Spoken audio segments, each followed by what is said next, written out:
पहले तो आपका बहुत बहुत स्वागत है हमारे चैनल पे। आप अपना इतना कीमती समय निकाल के मेरे चैनल पे आए, इसके लिए आपको तहे दिल से शुक्रिया। और सर, जैसे आप शिव भगवान के बहुत बड़े भक्त हैं, तो सिंपल सी बात है कि हम शिव भगवान से ही स्टार्ट करेंगे और बहुत बेसिक क्वेश्चन से स्टार्ट करेंगे। सर, पहले ये बताइए, शिव भगवान कौन हैं? सबसे पहले हर हर महादेव, हर जय हर महादेव सीताराम आपके सर। सभी देखने वालों को। जी सर। देखिए, भगवान शिव सबके लिए अलग अलग रूप में है। जी जैसे कि अगर मैं अपने से ही बताऊं तो मेरे लिए सर्वस्व है, सब कुछ है। जी क्योंकि शिव महापुराण में जैसा कहा गया है कि निराकार ब्रह्म, जो भी हम पूछते हैं ईश्वर को, परमात्मा स्वरूप जो भी हैं, जी वो भगवान शिव ही हैं। जी और वही जब सह शरीर हैं, सगुण रूप में है, तो वो जी शंकर है। जी।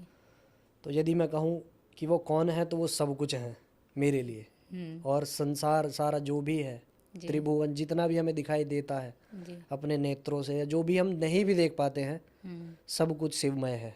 सारा संसार शिवमय है। तो इसलिए शिव संपूर्ण ब्रह्म है, पूर्ण ब्रह्म वही है। पार ब्रह्म परमात्मा कहा गया है वेद पुराण शास्त्रों में उन्हें। और शिव का अर्थात ही मंगलमय है, शिव नाम ही मंगल स्वरूप है।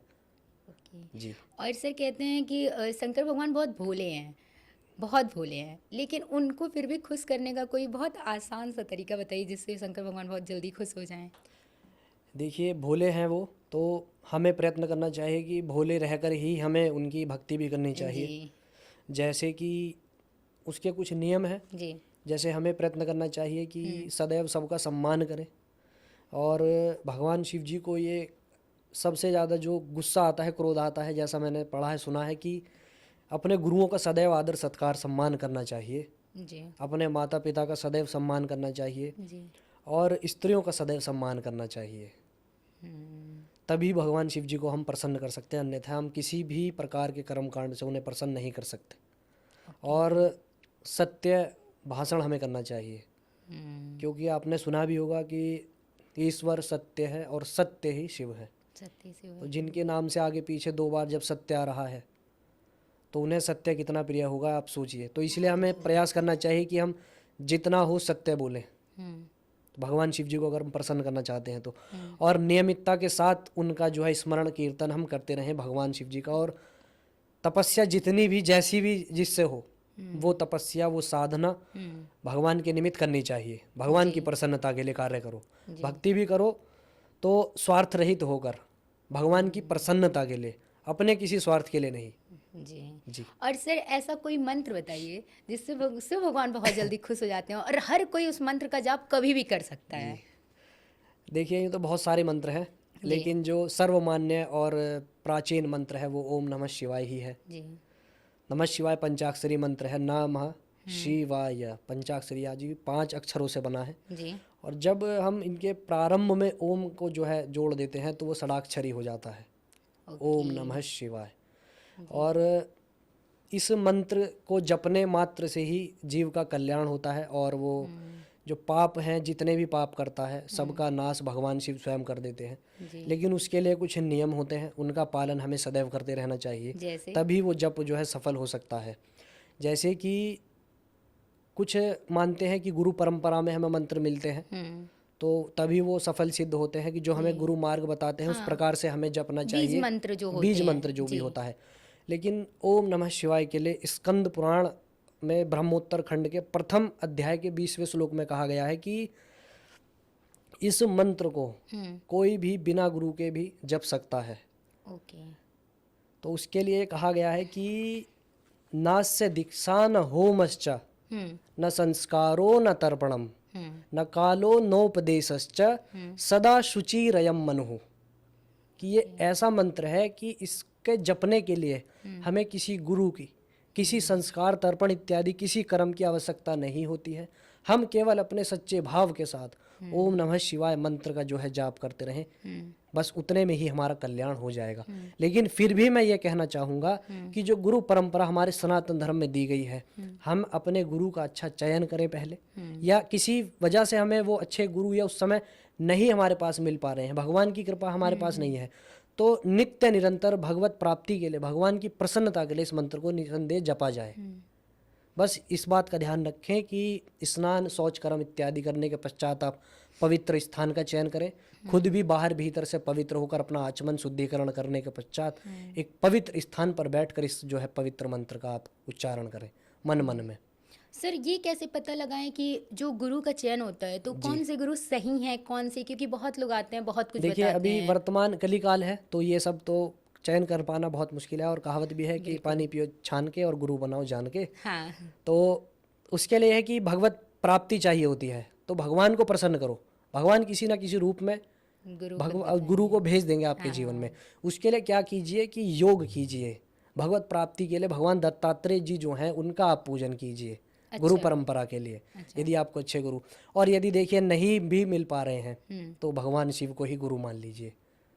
हर वेद पुराण शास्त्रों में चीख चीख कर कहा गया है कि शिवो गुरु शिवो देवः शिवो बंधु शरीरिणाम शिव आत्मा शिवो जीवः शिवादन्यन्य किंचनः। भगवान शिव जी को ही आप स्वयं जो है अपना गुरु मान लीजिए। नित्य निरंतर जो है शिवालय में जाइए, एक दीप प्रज्वलित कीजिए, संकल्प लीजिए, अच्छा पवित्र एक आसन, खुद भी नहा धोकर एकदम पवित्र होने के पश्चात जो है पूर्वाभिमुख या उत्तराभिमुख होकर बैठिए और ब्रह्मांड की तरफ अपनी दृष्टि ऊपर देखते हुए ये मन में संकल्प लीजिए कि आज से मैं जो है अपने परमपिता भगवान शिव जी को ही अपने गुरु रूप में स्वीकार करता हूँ। तो जितनी भी शक्तियाँ मेरे इस समय आसपास विराजमान हैं सभी को मेरा नमन है, सभी को मेरा प्रणाम स्वीकार हो। और मैं आप सभी को साक्षी मानते हुए इस ब्रह्मांड में ये ऐलान करता हूँ, ये घोषणा करता हूँ कि आज से जीवन पर्यंत भगवान शिव ही मेरे गुरु रूप है। तो यदि आपकी ऐसी अवस्था है कि गुरु आपको प्राप्त नहीं है तो उन्हें ही गुरु मानकर जो है सत्कर्म के रास्ते पर आप चल पड़िए। भगवान शिव आपको मार्ग देंगे खुद ही। सर शिव जी की आराधना मतलब सभी लोग करते हैं। बिल्कुल। शिव जी किसकी आराधना करते हैं? भगवान शिव जो है अपने निराकार ब्रह्म की आराधना करते हैं। अच्छा। जो उनका एक निराकार स्वरूप है, सदैव वो उसमें समाधिस्थ रहते हैं। ओके। कहीं कहीं हमें ये पढ़ने को सुनने को मिलता है कि भगवान हरि का जो है नाम का सुमिरन वो करते हैं, क्योंकि ऐसा कहा है कि शिवाय विष्णु रूपे शिव रूपे विष्णवे शिवस्य हृदयम विष्णु विष्णुश्च हृदयम शिवः। भगवान शिव विष्णु जी के समान है, विष्णु जी भगवान शिव जी के समान है, और दोनों ही एक दूसरे के हृदय में वास करते हैं। तो इस धारणा से कुछ विद्वानों का मत ये भी है कि भगवान शिव भगवान श्री हरि के पवित्र नाम का, राम नाम का जो है वो अपना जो है समाधिस्थ रहकर उच्चारण अपने ध्यान में करते हैं। और कहीं आपको शिव महापुराण में या आपको और कहीं किसी शास्त्र में और बड़े गुरुओं के सामने अगर आप बात रखेंगे तो वहाँ पर ये सुनने को मिलता है कि भगवान शिव सदैव अपने निराकार ब्रह्म का जो स्वरूप है उसका चिंतन करते हैं, उस परमात्मा ज्योति का चिंतन करते हैं। वो अपने में ही आत्मलीन रहते हैं, वो उन्हें किसी से मतलब नहीं। तभी तो उन्हें कहा गया है कि वो संसार में है लेकिन उसमें व्याप्त नहीं होते। जिस प्रकार जल में तेल की बूंदें आप डाल देंगी तो वो उस जल में दिखाई देंगी लेकिन वो उसमें मिलती नहीं। इसी प्रकार भगवान शिव जी ने इस संसार की रचना करी, चला रहे हैं, अंत समय में इसको ख़त्म कर देंगे, लेकिन वो उसमें है लेकिन व्याप्त नहीं होते, आसक्त नहीं होते हैं। इसीलिए वो सदैव अपने उस पार ब्रह्म परमात्मा स्वरूप जो ज्योति स्वरूप उनका स्वरूप है उसके चिंतन में लगे रहते हैं, आत्मकल्याण उसमें। और सर कहते हैं कि महाकाल, मैं पहले तो ये बताऊंगी कि महाकाल जाने पे सर मैं गई हूँ, एक अलग सी पॉजिटिव एनर्जी है वहाँ पे। जाते ही लगता है जैसे आपके अंदर कुछ शक्तियाँ ऐसी, एक पॉजिटिव ऑरा का वहाँ का बहुत स्ट्रांग है। बट क्या सर ये सच है कि वहाँ अगर कोई दर्शन कर लेता है तो फिर उसकी अकाल मृत्यु नहीं होती? जी ये बिल्कुल सत्य बात है, क्योंकि 12 ज्योतिर्लिंगों में सबसे जो विराट स्वरूप भगवान शिव जी का है वो महाकाल भगवान का ही है। और जितने भी ज्योतिर्लिंग हैं उनको छोड़कर सबका मुंह पूर्वाभिमुख है जी। और महाकालेश्वर का जो ज्योतिर्लिंग का जो मुख है वो दक्षिण की तरफ है जी। और दक्षिण की जो दिशा है वो मृत्यु की है, काल की दिशा है। तो इसीलिए ऐसा कहा जाता है कि जो भी एक बार महाकाल भगवान के दर्शन कर लेता है उसकी कभी अकाल मृत्यु नहीं होती। क्योंकि वो खुद ही कालों के काल हैं। दूषण नामक दैत्य था, उसका जो है उन्होंने वहाँ पर वध किया था। उसके पश्चात उसकी जो भस्म है उसको शरीर पर धारण किया था। तो तभी से ये कथा प्रचलित भी है और ये मान्यता भी है कि जो भी भगवान महाकाल का दर्शन कर लेता है उसके जीवन में कभी भी अकाल मृत्यु नहीं होती है। और सर शिव जी का जन्म कैसे हुआ, उनकी उत्पत्ति कैसे हुई? उनकी उत्पत्ति का कहीं कुछ भी नहीं मिलेगा आपको। वो आदि अंत मध्य में तो जो केवल लोग उन्हीं की आते हैं सत्ता ऐसे विराजमान है। बताते वैसे ये क्या सच है? नहीं नहीं, उनके जन्म का कोई प्रसंग किसी वेद पुराण शास्त्र में नहीं दिया है, वो जन्मा है। ओके, ये शिव तो नई चीज़ महापुराण में सीखने को आप मिली। पढ़ेंगी रुद्र संहिता में, तो उसमें सब आपको मिल जाएगा कि जो जी। शिव हैं वो आदि अंत मध्य में सदैव विराजमान रहते हैं। जब जी। कुछ नहीं होता तब शिव थे, जब सब कुछ है तब शिव हैं, जब कुछ नहीं होगा तब तब शिव भी शिव रहेंगे। रहेंगे। तो शिव ही सर्वत्र विद्यमान है। हाँ। यत्र तत्र सर्वत्र सदा शिवः। और सर कहते हैं कि अगर आप शिव जी की पूजा करने जा रहे हैं तो 3 बार ताली बजाने की ऐसी कोई प्रथा है, ये क्या सच है? अब देखिए, तो जब धर्म की ध्वजा कभी कभी मैं कहूँ कि कुछ अज्ञानियों के हाथ में आ जाती है, या पाखंड में अगर कहूँ तो मैं बहुत अच्छा कहूँगा, ऐसा अगर कुछ हो जाता है तो, हम्म। लेकिन ऐसा कहीं आपको मिलेगा नहीं। अच्छा, ऐसा कहीं नहीं लिखा है। शिव महापुराण आप पूरा बाँचिए, कोई एक संहिता में अगर लिखा हो कि 3 बार तालियां बजाने से कुछ प्राप्त होता है, या कोई विधान है, या किसी कहीं वेद में आपको मिल जाए, किसी शास्त्र में मिल जाए, तो आप ऐसा मुझसे आकर एक बार ज़रूर मिलिएगा। मैं भी बड़ा उत्सुक रहता हूँ इसके बारे में कि जानने के लिए कहाँ पर लिखा है, या मतलब कहाँ दिया गया है। मैंने किसी कभी संत महात्माओं से, गुरु महाराज से कभी नहीं सुना कि 3 तालियां शिवालय में जाकर बजाओ। अपने प्रेम भाव से आप कुछ भी करो, कुछ भी करो। लेकिन प्रामाणिक रूप से वहाँ कुछ नहीं है। और हम तो एक बात मानते हैं, सनातन धर्म में वेदों को सबसे ऊंचा स्थान दिया गया है। वेद प्रणीहितो धर्मो, जो वेद में दिया गया है वही धर्म है, उसी का हमें पालन करना है। जी। जो विधि निषेध उसमें दिए गए हैं, जी। जो विधि दी गई हैं, उन्हीं का हमें सदैव पालन करना है। और जो निषेध कर्म बताए गए हैं उन्हें सदैव हमें त्यागना है। तो जो वहाँ नहीं दिया, मैं तो नहीं मानता उन्हें। ओके। और लोग कहते हैं कि कैलाश पर्वत पे शिव भगवान आज भी हैं, ये सच है? सदैव विराजमान रहते हैं भगवान शिव कैलाश पर्वत पर। अच्छा। ऐसा नहीं कि केवल कैलाश पर्वत पर विराजमान रहते हैं, वो तो संपूर्ण सृष्टि उन्हीं की है, तो सदैव विराजमान रहते हैं। लेकिन अपने पूरे परिवार के साथ एक जो उनका निवास स्थान जैसे माना जाता है, तो वो कैलाश पर्वत पर ही माना जाता है। अच्छा। बहुत से तपस्वी ऋषि मुनि तपस्या करने के लिए प्रारंभ समय में जाते भी थे, या वर्तमान में भी साइंटिस्टों ने बहुत रिसर्च भी किए हैं, जाते भी हैं, लेकिन उनकी उम्र भी जो है बढ़ने लगती है। अगर कोई भौतिक जगत में पर्वत से बाहर आएगा और वो बूढ़ा होना है उसको, तो वो बूढ़ा होगा अगर कम से कम आप मानिए कि 2 हफ्ते में अगर वो बूढ़ा होगा। लेकिन यदि वो कैलाश पर्वत की चढ़ाई करता है तो 12 घंटे के अंदर अंदर बूढ़ा होने लगेगा। अच्छा। तो इसका प्रभाव है, वो एक क्षेत्र, पवित्र क्षेत्र है, जी। हर कोई वहाँ जा ही नहीं सकता है, उस पर चढ़ाई भी नहीं कर सकता है। और हमारे शास्त्रों में, वेदों में भगवान शिव जी का जो निवास स्थान कहा गया है वो कैलाश ही कहा गया है। अच्छा।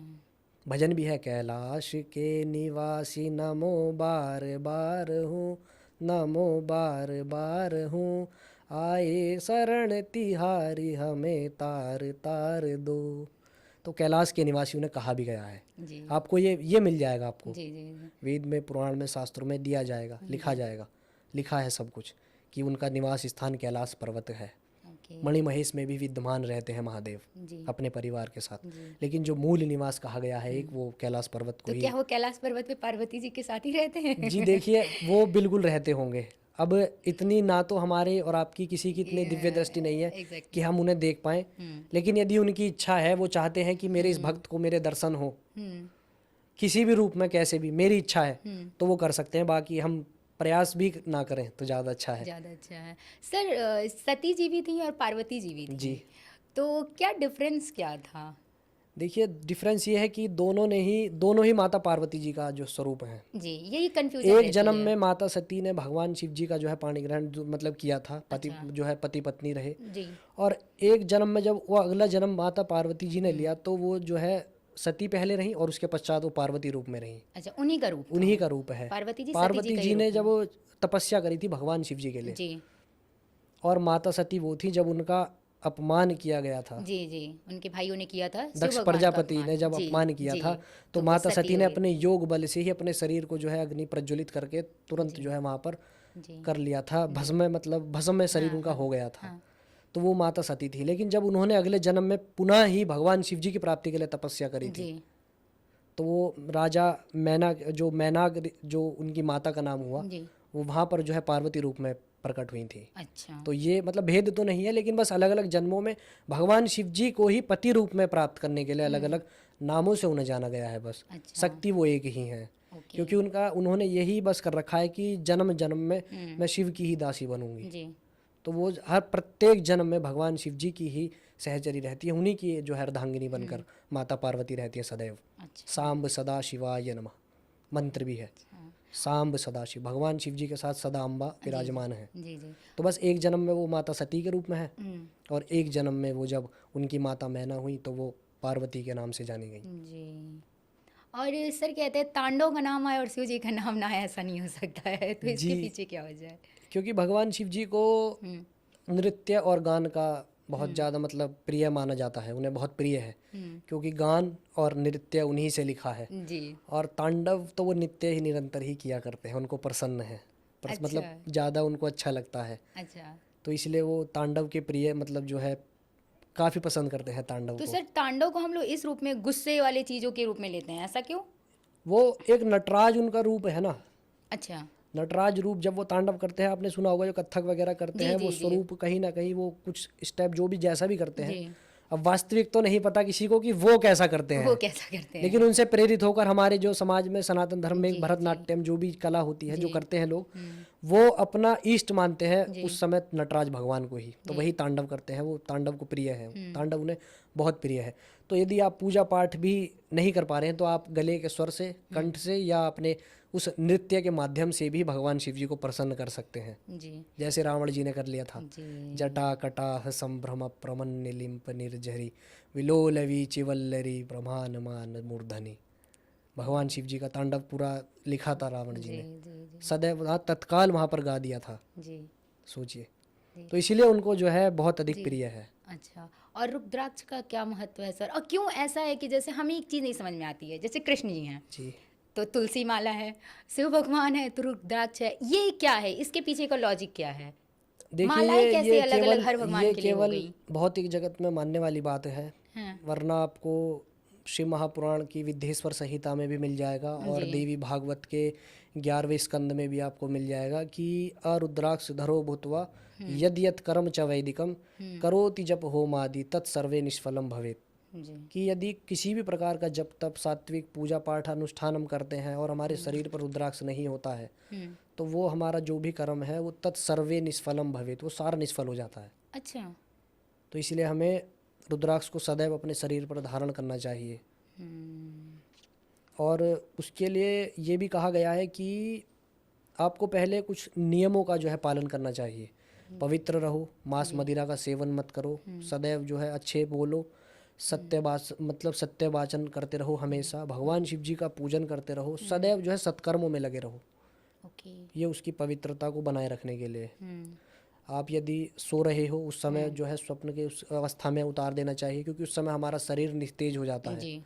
और जब हम शौचाचार करने जाते हैं, लघु संख्या दीर्घ संख्या के लिए जाते हैं, तो भी हमें उतार देना चाहिए, अच्छा।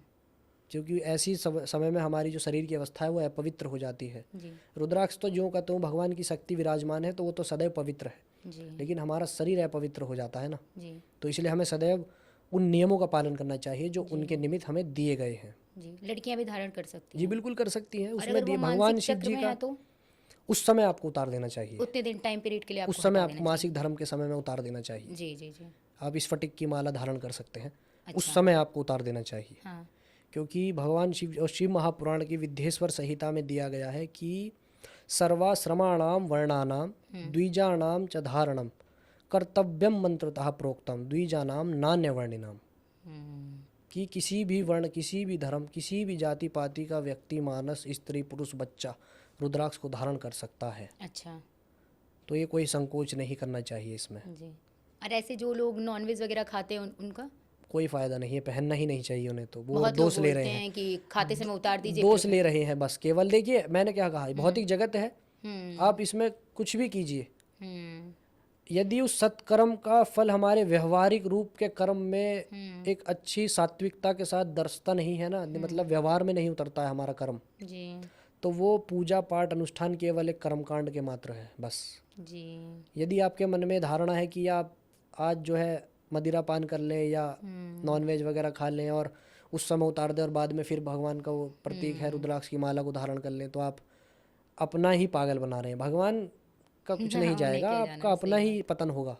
भगवान की शक्ति को कोई फर्क ही नहीं पड़ेगा और ना समाज को कोई फर्क पड़ेगा। ये तो आप अपना ही कल्याण, जो पतन कर रहे हैं, किसी का कुछ नहीं बिगड़ता।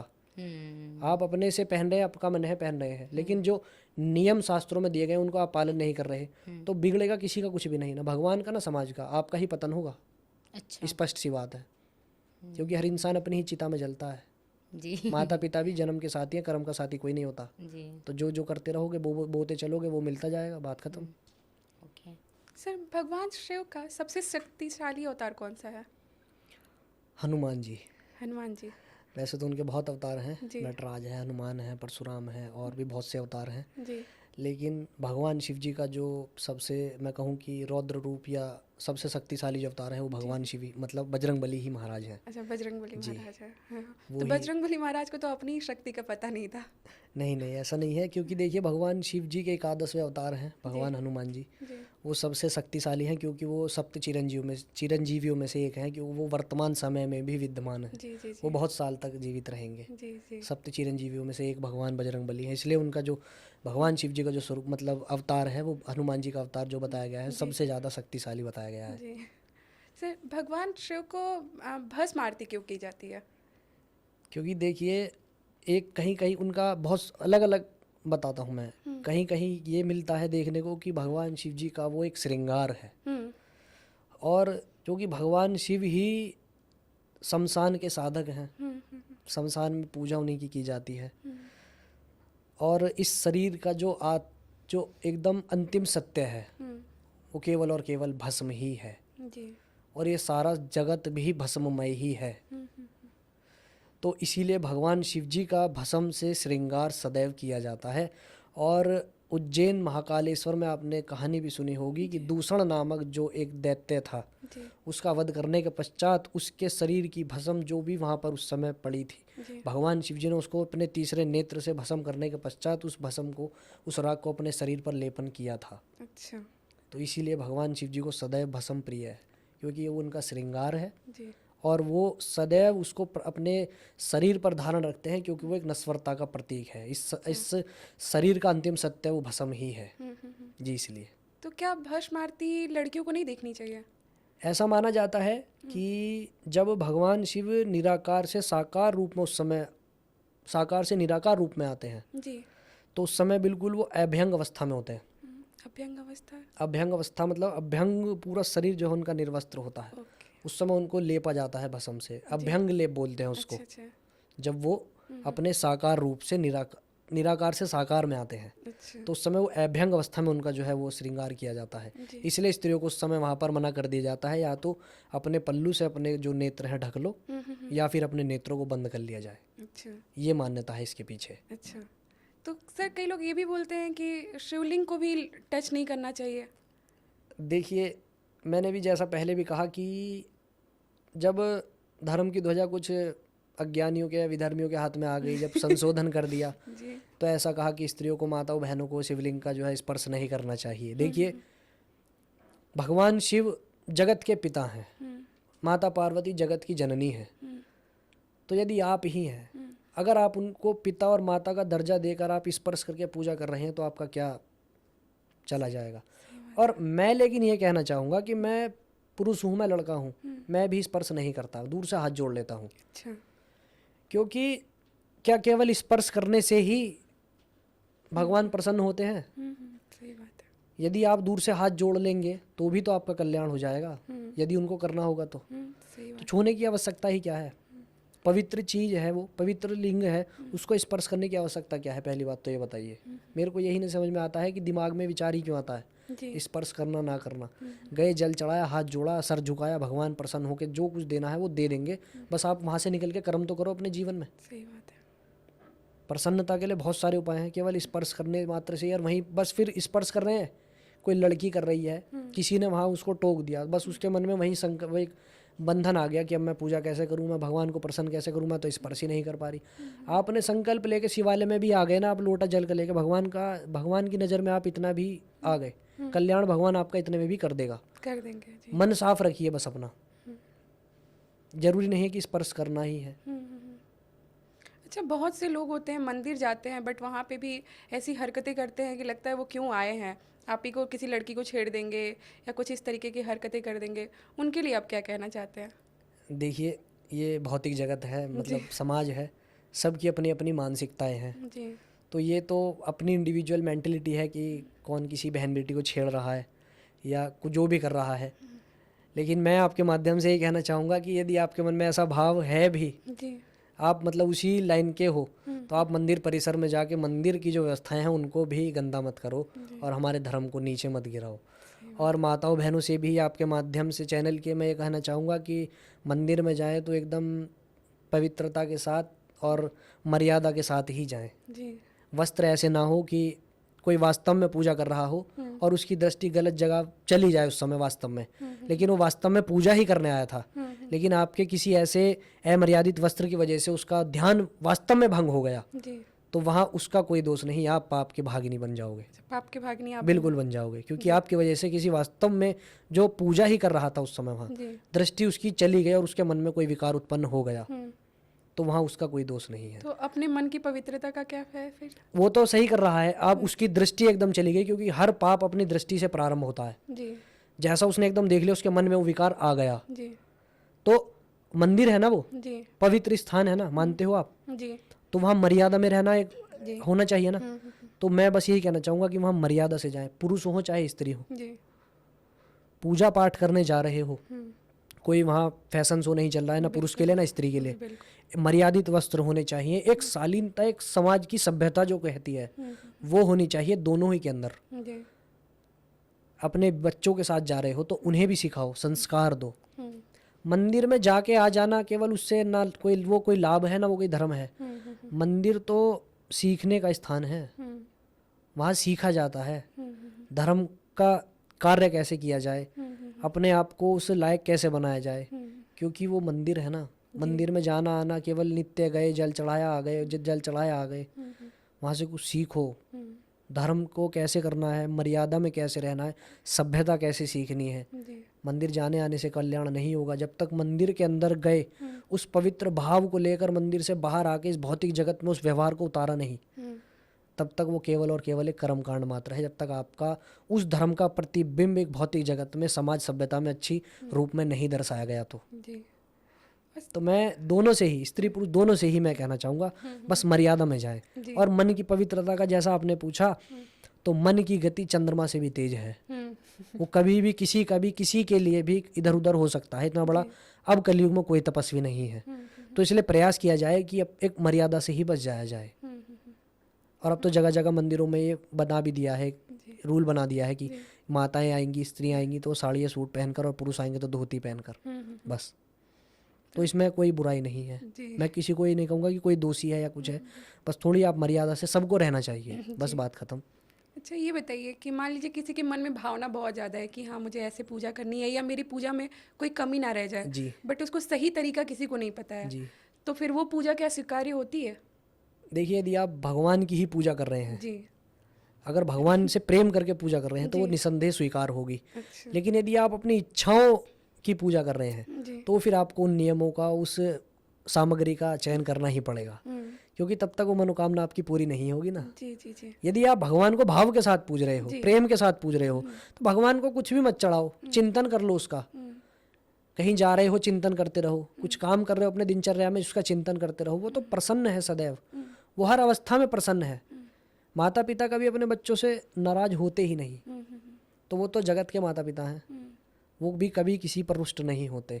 वो तो आपके मेरे कर्म ही हमारे आगे आ जाते हैं, जिससे हमें सुख दुख भोगना पड़ता है। अवश्य में वो भोक्त्यर्थम कर्तम कर्म शुभा शुभम, बस इतना ही है सारा। आप और मैं दुखी होते हैं तो अपने कर्मों से होते हैं, भगवान कभी किसी के भाग्य में इतना कष्ट नहीं देता, क्योंकि भगवान के तो हम सब बच्चे हैं। जी ये तो आप और हम जो भी संसार में रह रहे हैं, कभी कोई पाप हो गया, कोई कर्म ऐसा हो गया, उसका फलस्वरूप हमें गलत मिल गया, हम फिर रोने लग गए।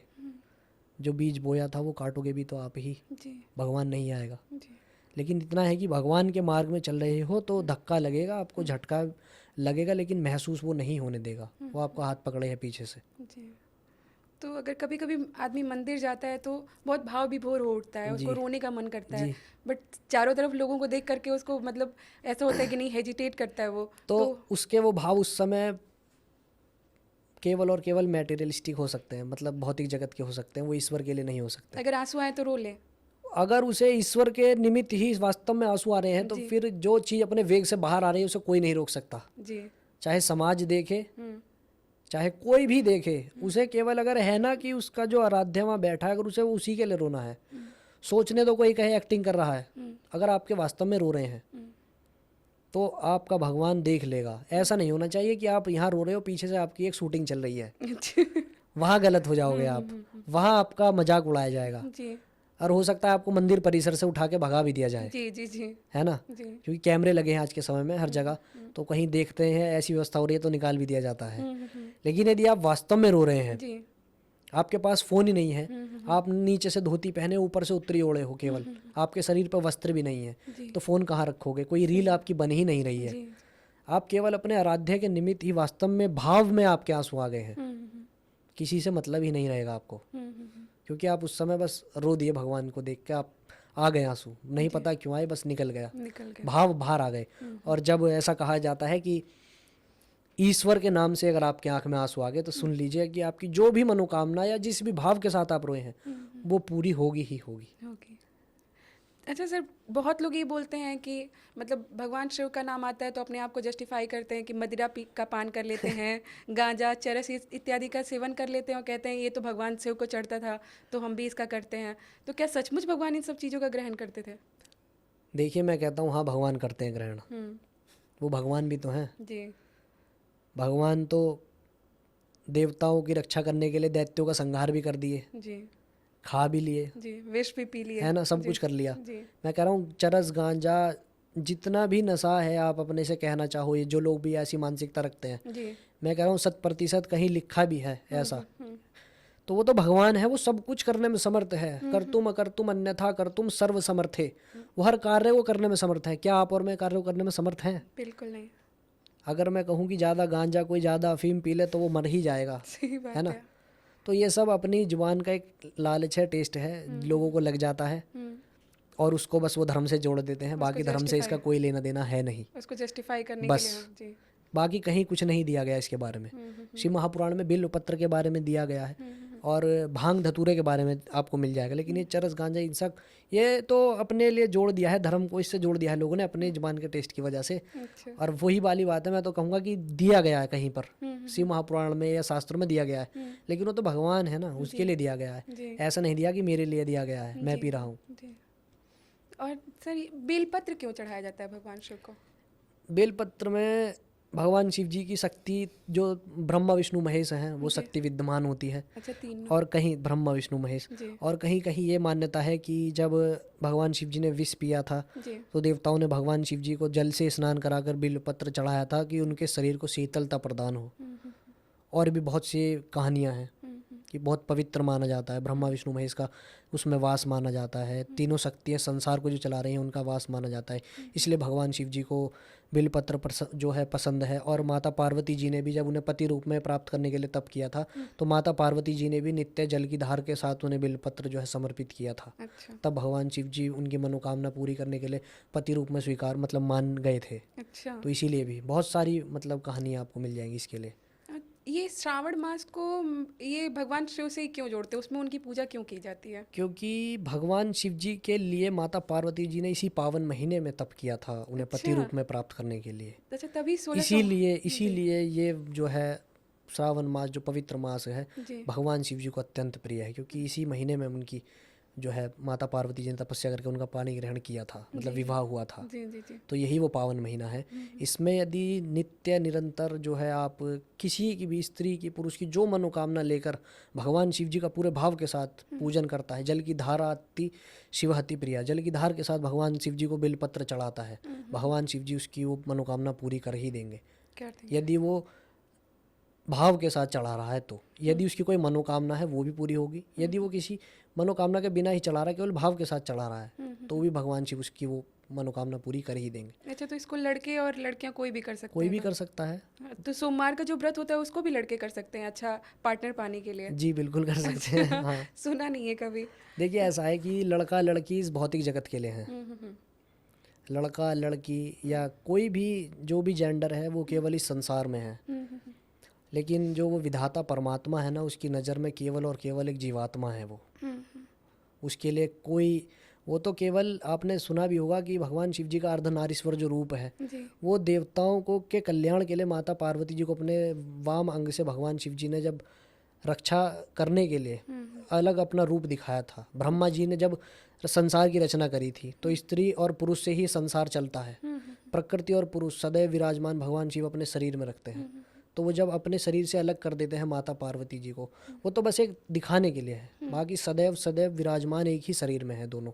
तो ये भेद केवल और केवल संसार में रहने वालों के लिए है, ईश्वर के लिए नहीं है। ईश्वर के लिए नहीं। ईश्वर के लिए कोई स्त्री पुरुष नहीं, कोई वृद्ध नहीं, कोई किसी का माता पिता नहीं, नहीं। उनके लिए केवल और केवल वो एक जीवात्मा है। तो सर मतलब ये कहते हैं कि अगर भगवान शिव तो मतलब एक परिवार वाले थे कहते हैं जब, लेकिन जो उन्हीं का रूप है क्या नाम है उनका, हनुमान जी। जी तो ये हनुमान जी तो वो ब्रह्मचर्य के वो प्रतीक हैं। जी। तो ये कैसे संभव है सर? देखिए उन्होंने अलग अलग समय में अलग अलग रूप धारण करे हैं ना। जी जी। और जैसा आपने कहा कि परिवार था भगवान शिव जी का, तो मैं आपके चैनल के माध्यम से बहुत लोग बोलते हैं ऐसा कि श्री कृष्ण चंद्र थे, राधा रानी थी, भगवान शिव थे, माता पार्वती थी, वो सब थे हैं और हमेशा रहेंगे। आप और मैं वर्तमान में हैं, आगे का नहीं पता। तो ये मैं कहना चाहूँगा कि ऐसा मन में धारण करें कि अगर किसी का नाम भगवान का प्राचीन समय से भी ले रहे हैं ना, तो ऐसा कह कर लें कि भगवान शिव हैं, परिवार के साथ हैं, ऐसे कहा जाए, क्योंकि वो सदैव आदि अंत में रहते हैं। और जैसा आपने प्रश्न पूछा है कि बजरंगबली, तो बजरंगबली को इसीलिए ही ब्रह्मचर्य का मतलब जो है प्रतीक माना जाता है, क्योंकि भगवान रामचंद्र जी के उस कार्य को सफल करने के लिए ही केवल भगवान शिव जी ने अवतार लिया था। उस अवतार का केवल और केवल यही एक मूल उद्देश्य था और कोई उद्देश्य था ही नहीं। और भगवान शिव जो गृहस्थ में रहते हैं वो भी केवल और केवल देवताओं के कल्याण के लिए उन्होंने गृहस्थी बसाई थी। क्योंकि उन्हीं के पुत्र से राक्षस का वध होना था, इसीलिए भगवान शिव जी ने ना चाहते हुए भी देवताओं के कल्याण के लिए विवाह माता पार्वती जी से किया था। बाकी उनकी अपनी कोई रुचि नहीं थी विवाह में। सर भगवान शिव की क्या कोई पुत्री भी थी? देखिए ऐसा तो कहीं कोई नाम नहीं आता है, केवल मैंने जहाँ तक पढ़ा है कि भगवान गणेश, भगवान कार्तिकेय और एक अय्यप्पा स्वामी और एक माता अशोक सुंदरी, अभी जो आप प्रदीप मिश्रा जी बताते हैं। बाकी पढ़ा मैंने भी नहीं है कि उनकी कोई पुत्री किसी रूप में ऐसा कहीं है, नहीं पढ़ा। और बाकी तो पूरा संसार ही उन्हीं का है, स्त्री भी, सारी स्त्रियां उन्हीं की पुत्री हैं, सारे पुरुष उन्हीं के पुत्र हैं। अच्छा ये बताइए कि मतलब अगर हम लोग अपनी कोई भी अगर कोई प्रार्थना हो अगर भगवान शिव से, तो क्या उनसे डायरेक्ट मांगे या बहुत लोग नंदी माँ के कान में जा कर के पूछते हैं कि उनसे अपनी विश बोलते हैं कि भगवान शिव से पूरी कर लें? मैं इसको एक छोटे से एग्जांपल से आपको बताऊंगा कि यदि आपको अभी किसी प्रदेश के मुख्यमंत्री से मिलना हो या प्रधानमंत्री से मिलना हो, राष्ट्रपति से मिलना हो, तो आप सीधा नहीं जाओगे। पहले उनके द्वारपाल आपको रोक लेंगे, उनके परिकर रोक लेंगे, ये सिक्योरिटी, ये गार्ड, वो गार्ड, 50 तरह की आपके साथ फॉर्मेलिटीज़ होंगी, तब आप जाके राष्ट्रपति से मिलोगे, है ना। तो ये कुछ नियम है कि पहले, क्योंकि भगवान की ही आदेश से नंदी जो है गणों के अध्यक्ष हैं। अच्छा। उनकी जो प्रमथ गण है, जितने भी गण हैं उनके सब, उसका दर्जा नंदी महाराज का ऊंचा है। अच्छा। तो इसलिए वो कहा जाता है कि पहले हमें नंदी महाराज को प्रणाम करना चाहिए, और उसके पश्चात जैसे आप मंदिर में घुसते हैं तो आप देखेंगे कहीं कहीं बने होते हैं, द्वारपाल बने होते हैं, उनको इस प्रणाम करना चाहिए। उसके पश्चात मुख्य देवता अंदर बैठे हैं, उनसे आप मांगे जो मांगना है। तो इन्हीं से इनसे बता करके, इनसे आज्ञा लेकर के तब जा करके उनसे अपनी इच्छा प्रकट करें। बिल्कुल कर सकते हैं। और यदि देखिए आपकी भक्ति में वो परिपक्वता आ गई है ना अगर, तो वो मांगने का विचार ही खत्म हो जाएगा। तो वो परिपक्वता आएगी कैसे? नित्य निरंतर अपने आराध्य की सेवा करनी पड़ेगी आपको जी। नित्य निरंतर आपको अपने आराध्य की सेवा करनी पड़ेगी पूरे भाव के साथ जी। और भगवान शिव जी की पूजा कर रहे हो तो समझ लो कि जीवन में कष्ट तो आएंगे ही आएंगे, परीक्षाएं चलती रहेंगी। ऐसा भी हो सकता है कि आप सब कुछ त्याग भी दो, संत ना बन जाओ या घोरी ना बन जाओ, क्योंकि वो उस लाइन में आ गए ना अगर एक बार आप, तो फिर आपको हर चीज़ के लिए तैयार रहना पड़ेगा। कभी भी कुछ भी हो सकता है इस मेरे जीवन में, मेरे संसार में। तो सर अभी आपने अघोरी का नाम लिया, तो ये अघोरी या फिर तांत्रिक, ये लोग सब लोग या तो फिर माँ काली की या फिर भगवान शिव की पूजा करते हैं, ऐसा क्यों? क्योंकि ये सिद्धि साधनाओं में लगे होते हैं, इनको तंत्र और ये सब बहुत प्रिय होता है। और भगवान शिव जी को तंत्र का प्रणेता यानी कि अधिष्ठात्र देवता माना गया है, क्योंकि तंत्र उन्हीं से निकला है, और माता काली को उनकी अधिष्ठात्री देवी कहा गया है। तो इनकी कृपा के बिना उस तंत्र विद्या में सिद्धि प्राप्त नहीं कर सकते, इसीलिए वो उनको अपना आराध्य मानते हैं। और जब वैदिक रीति से हम पूजा पाठ करते हैं तो वही शिव भगवान रुद्र के रूप में पूजे जाते हैं, और जब तंत्र के रूप में जब भगवान शिव जी के साधक पूजा करते हैं, अघोरी करते हैं, तो उस समय भैरव के रूप में उनकी पूजा करते हैं। अच्छा।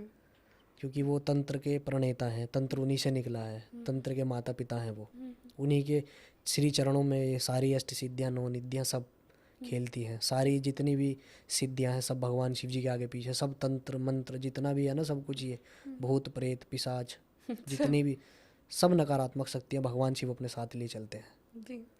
तो अच्छा ये बताइए कि मतलब मूर्ति पूजन क्या ज़रूरी है? देखिए, जिस प्रकार से एक बच्चे को कुछ सिखाया जाता है तो उसको पहले कुछ ऑब्जेक्ट दिया जाता है। यदि चलना सीखता है तो वो कुछ उसको एक सपोर्ट की ज़रूरत पड़ती है, सहारे की। जब वो धीरे धीरे चलने लगता है तो सपोर्ट सिस्टम उसका हटा दिया जाता है, वो फिर अपने पैरों पे चलने लगता है। इसी प्रकार से मूर्ति पूजा, जो विग्रह की पूजा हम करते हैं, वो हमें एक भगवान का एक विग्रह, एक आकृति हमें उस समय दिखाई पड़ती है वहाँ पे, कि भगवान का ये श्री विग्रह है, और भगवान का जो एक नेत्र इस प्रकार है, कर्ण इस प्रकार है, उनका मुख इतना सुंदर है। तो बस उन्हें देखकर हम एक समय पूजा करते हैं। लेकिन जब धीरे धीरे नित्य निरंतर जब आप उस काम को करते चले जाएंगे, जब आपकी भक्ति परिपक्व हो जाएगी, मैच्योर लेवल पर आ जाएगी, आपको फिर कहीं भी मंदिर की आवश्यकता नहीं पड़ेगी, कहीं जाके किसी विग्रह पूजा की आवश्यकता नहीं पड़ेगी। आप जहाँ बैठे हो आपके सदैव हृदय में अपने परमात्मा का चिंतन चलता रहेगा, क्योंकि वो विग्रह जो भी उस समय वहाँ बनाया गया है, कलाकार की कला जो भी उसकी निपुणता है, उसने उसमें वो निकाल के डाल दी। उसके पश्चात वैदिक ब्राह्मणों ने प्राण प्रतिष्ठा वैदिक मंत्रों के साथ कर दी, भगवान की शक्ति वहाँ पर विराजमान हो गई। लेकिन भगवान का स्वरूप ऐसा होगा ऐसा कहीं नहीं दिया गया है, नहीं दिया गया। वो अपनी इच्छा से भगवान अपने भक्त की मनोकामना पूर्ण करने के लिए जिस रूप में उसने उसे दिखाया है उस रूप में वो आ सकता है, वो सब कुछ कर सकता है। लेकिन ये ऐसा कहीं नहीं है कि वो उसका ऐसा ही रूप है, वो भिन्न भिन्न सारे रूप उसी के, और कोई रूप उसका नहीं। सही बात है। क्योंकि वो तो निराकार है ना, परमात्मा तो एक ज्योतिष स्वरूप है। बड़े बड़े तपस्वी साधु महात्माओं ने भी तपस्या करी, लेकिन ऐसा शरीर जैसा दिखाया बताया गया कहीं किसी को प्राप्त कुछ नहीं हुआ, क्योंकि ईश्वर तो ज्योतिष स्वरूप है, वो तो सदैव परमात्मा ज्योति के रूप में विलीन हो जाओगे उसमें आप बस। तो वो एक विग्रह पूजा, जैसा आपने पूछा मूर्ति पूजा, तो वो बस एक हमें सपोर्ट की ज़रूरत पड़ती है। उस प्रकार से जब हम करते करते जब हमारा अभ्यास हो जाता है, फिर हमें किसी कहीं की आवश्यकता नहीं होती। हम आसन पार्टी लेंगे, बैठेंगे अपने बिस्तर पर भी, तो भी अपने आराध्य का चिंतन कर रहे हैं मस्त, और हमारा भगवान प्रसन्न है, हमें किसी चीज़ की आवश्यकता ही नहीं है। ऐसे कौन सी चीज़ें जो हम भूल करके भी ना करें कि जिससे भगवान मतलब शिव हमसे रुष्ट हो? केवल स्पेसिफिक भगवान शिव जी को ही मैं नहीं कहूँगा, संसार की जो शक्ति परमात्मा रूपी जो भी है उसे रुष्ट ना करना हो, या हमसे ऐसा कोई पाप ना हो। जैसा कि वेदव्यास जी महाराज ने 18 पुराणों की रचना के बाद कहा कि अष्टादश पुराणेषु व्यासस्य वचनद्वयम् परोपकारः पुण्याय पापाय परपीडनम्, कि जितना हो परोपकार करते चलो और किसी को कष्ट मत दो। यदि किसी को कष्ट दोगे तो भगवान ही रुष्ट होगा। किसी गरीब को सता रहे हो बेवजह, वो सबसे बड़े आपके विनाश का कारण बन जाएगा, क्योंकि वो आपकी नज़र में अलग है, वो गरीब है, कोई कैसा भी है, लेकिन उस परमात्मा के लिए तो वो भी उसका बच्चा ही है। तो ऐसे कर्मों से बचें। किसी को बेवजह आप कष्ट दे रहे हैं, चाहे अपनी आत्मा से वो आपको कुछ कह रहा है नहीं कह रहा है, चाहे वो आपको शरीर से नहीं मार सकता, कुछ नहीं कर सकता, लेकिन भगवान उसके हिस्से से आपको मार देगा। तो इस काम से बचना चाहिए। बस मेन काम यही मैं कहूँगा कि किसी को बस आघात, किसी को कष्ट मत दो आप। अच्छा, कई बार ऐसा होता है कि आप ये सारी चीज़ें करते हैं, जो भी चीज़ें आपने बोली वो करते हैं, भगवान की सेवा में भी लगे रहते हैं, फिर भी कई बार ऐसा होता है कि आपकी जो भी इच्छाएं होती हैं वो पूरी नहीं होती हैं, तो आपका जो विश्वास होता है वो उन पर डगमगाने लगता है, तो उसको बनाए रखने के लिए क्या करें? देखिए, अपनी इच्छाओं की पूजा करता है ना आदमी, और इच्छाएं कभी पूरी नहीं होती। जी। तो जिस दिन से इच्छाओं की पूजा छोड़ के केवल अपने आराध्य से ईश्वर से प्रेम करने लगेगा, उसके मन का ये भाव ही खत्म हो जाएगा अपने आप। जी। फिर चाहे मुझे जिस भी हाल में रखो, मैं तो आपका ही हूँ। चाहे मेरी मनोकामना पूरी हो चाहे ना हो, ये शरीर मेरा जो है ना, ये समर्पित हो गया आपको। भक्ति का अंतिम पड़ाव है समर्पित हो जाना अपने अपने आराध्य को। तो जब आप ये वाली स्टेज में आ जाओगे ना, नित्य निरंतर भक्ति करते हुए, मेरे आंखों में आंसू आए, मेरा काम नहीं चल रहा, मेरा सब कुछ छिन गया, मैं लेकिन डटा हूँ अपने कर्तव्य पथ पे, मैं अपने भगवान के नित्य निरंतर पूजा पाठ ध्यान जप तप जो भी मेरे से बनता है मैं करता हूँ। जब आपका ये वाला एक मैच्योर लेवल, परिपक्व लेवल स्थिति आ जाएगी ना, आपका ये सारा विकार अपने आप दूर हो जाएगा।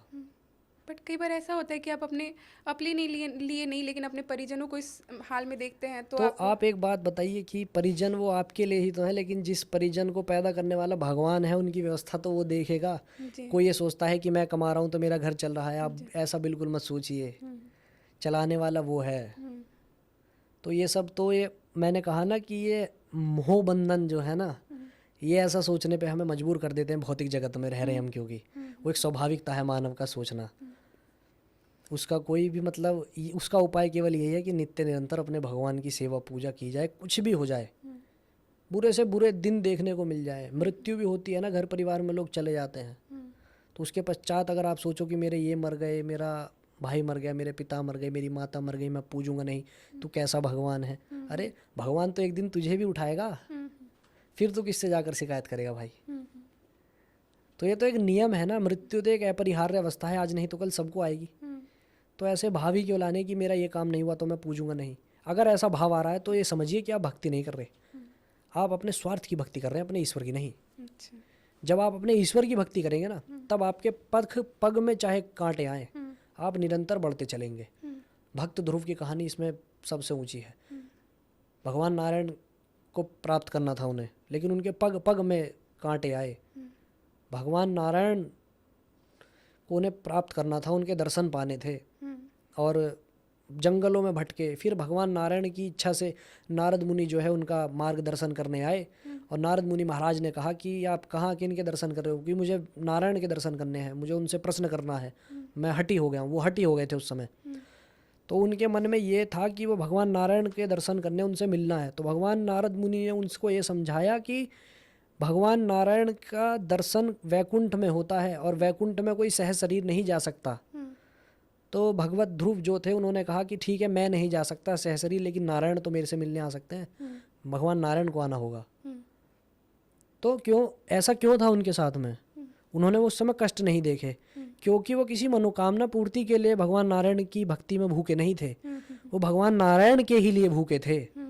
तब उनका भगवान नारायण उनके दर्शन के लिए आए, और उनको जो भी उनके जीवन में कष्ट था सबको दूर करके और अपने स्थान पर चले गए। उन्हें अपनी गोद में बिठाया और उनके पिता के पास छोड़ कर आए। तो जब हम अपनी मनोकामनाओं की पूजा करते हैं ना, तभी ये वाली जो आपने पूछा है मेरे से कि जी, तभी ये कन्फ्यूजन या मतलब जो भी विकार हमारे मन में पैदा होता है, अगर हम ईश्वर से प्रेम करके उसी को पूजेंगे तो कभी नहीं आएगा ये विकार। तो अगर उनसे कोई शिकायत हो हमें, तो उनसे करनी चाहिए या नहीं करनी चाहिए? देखिए, भगवान है, वो पिता है, मैं तो पिता माता सब स्वरूप में उन्हें पूछता हूँ। शिकायत किस वजह से करनी है, मतलब किस रूप में करनी है? कि उसने हमें इतना अच्छा शरीर दिया है, स्वस्थ शरीर दिया है, हम सांस ले रहे हैं, चल फिर रहे हैं, अपने मन का खा पी रहे हैं, और जो मनोकामनाएं हैं, इच्छा है ना, तो देखिए देवी, ये कभी ख़त्म नहीं होती संसार में, किसी की भी नहीं हुई। किसी से कोई जैसे प्रेमी अपनी प्रेमिका से मिलता है, आज मिल रहा है ना, उनको मन में होता है कि एक बार और मुझे मिलना है। तो ये जो मिलने का, ये मनोकामनाओं का ये जो चक्कर है ना, इस भौतिक जगत में किसी का ख़त्म ही नहीं हुआ है, ये ख़त्म होगा भी नहीं। तो इस मन के विकार को ख़त्म कर दीजिए अब कि कोई शिकायत नहीं है प्रभु, अब बस समर्पित हो गया हूँ आपको, बस।